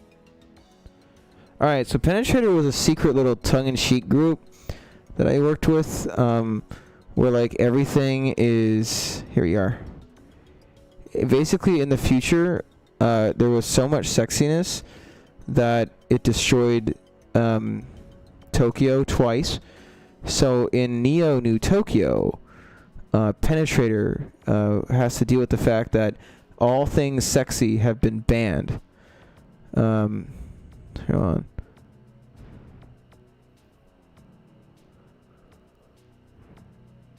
Okay, so in order to save sexiness, he sends cassette tapes back in time alongside his trusty Cologne guy, Fernando, to me to record sexy vocals over top of it. Some weird way to save sexiness. We didn't think it out too much.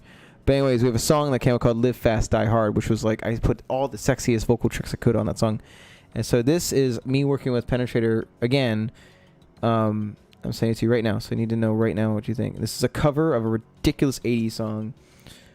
And, not exactly, because this amount of sexy can kill people. Here. And I'm saying to both you guys, I want the real time reaction right now. Here you go. That's the deal. So this is a real song that we covered. Alright, it's in your inbox. There's your secret. I'll hang on here long enough for you to let me know what you think about it. And then we're gonna wrap up. Actually, wait, you guys can just message me what you think about it. I'm gonna go to bed. I'm tired. But yeah, hit me up in chat. And I'll be back on tomorrow. Thanks so much for tuning in, everybody. Congratulations to Dark Rob and Megatronics for getting for putting this out there. I'm kind of congratulating myself unless I'm tired of him. But no, thank you guys. Thank you guys so much for tuning in. And thank you to the followers who got me over 100 tonight. We'll be keeping this up. There's more Doom runs, and I will see you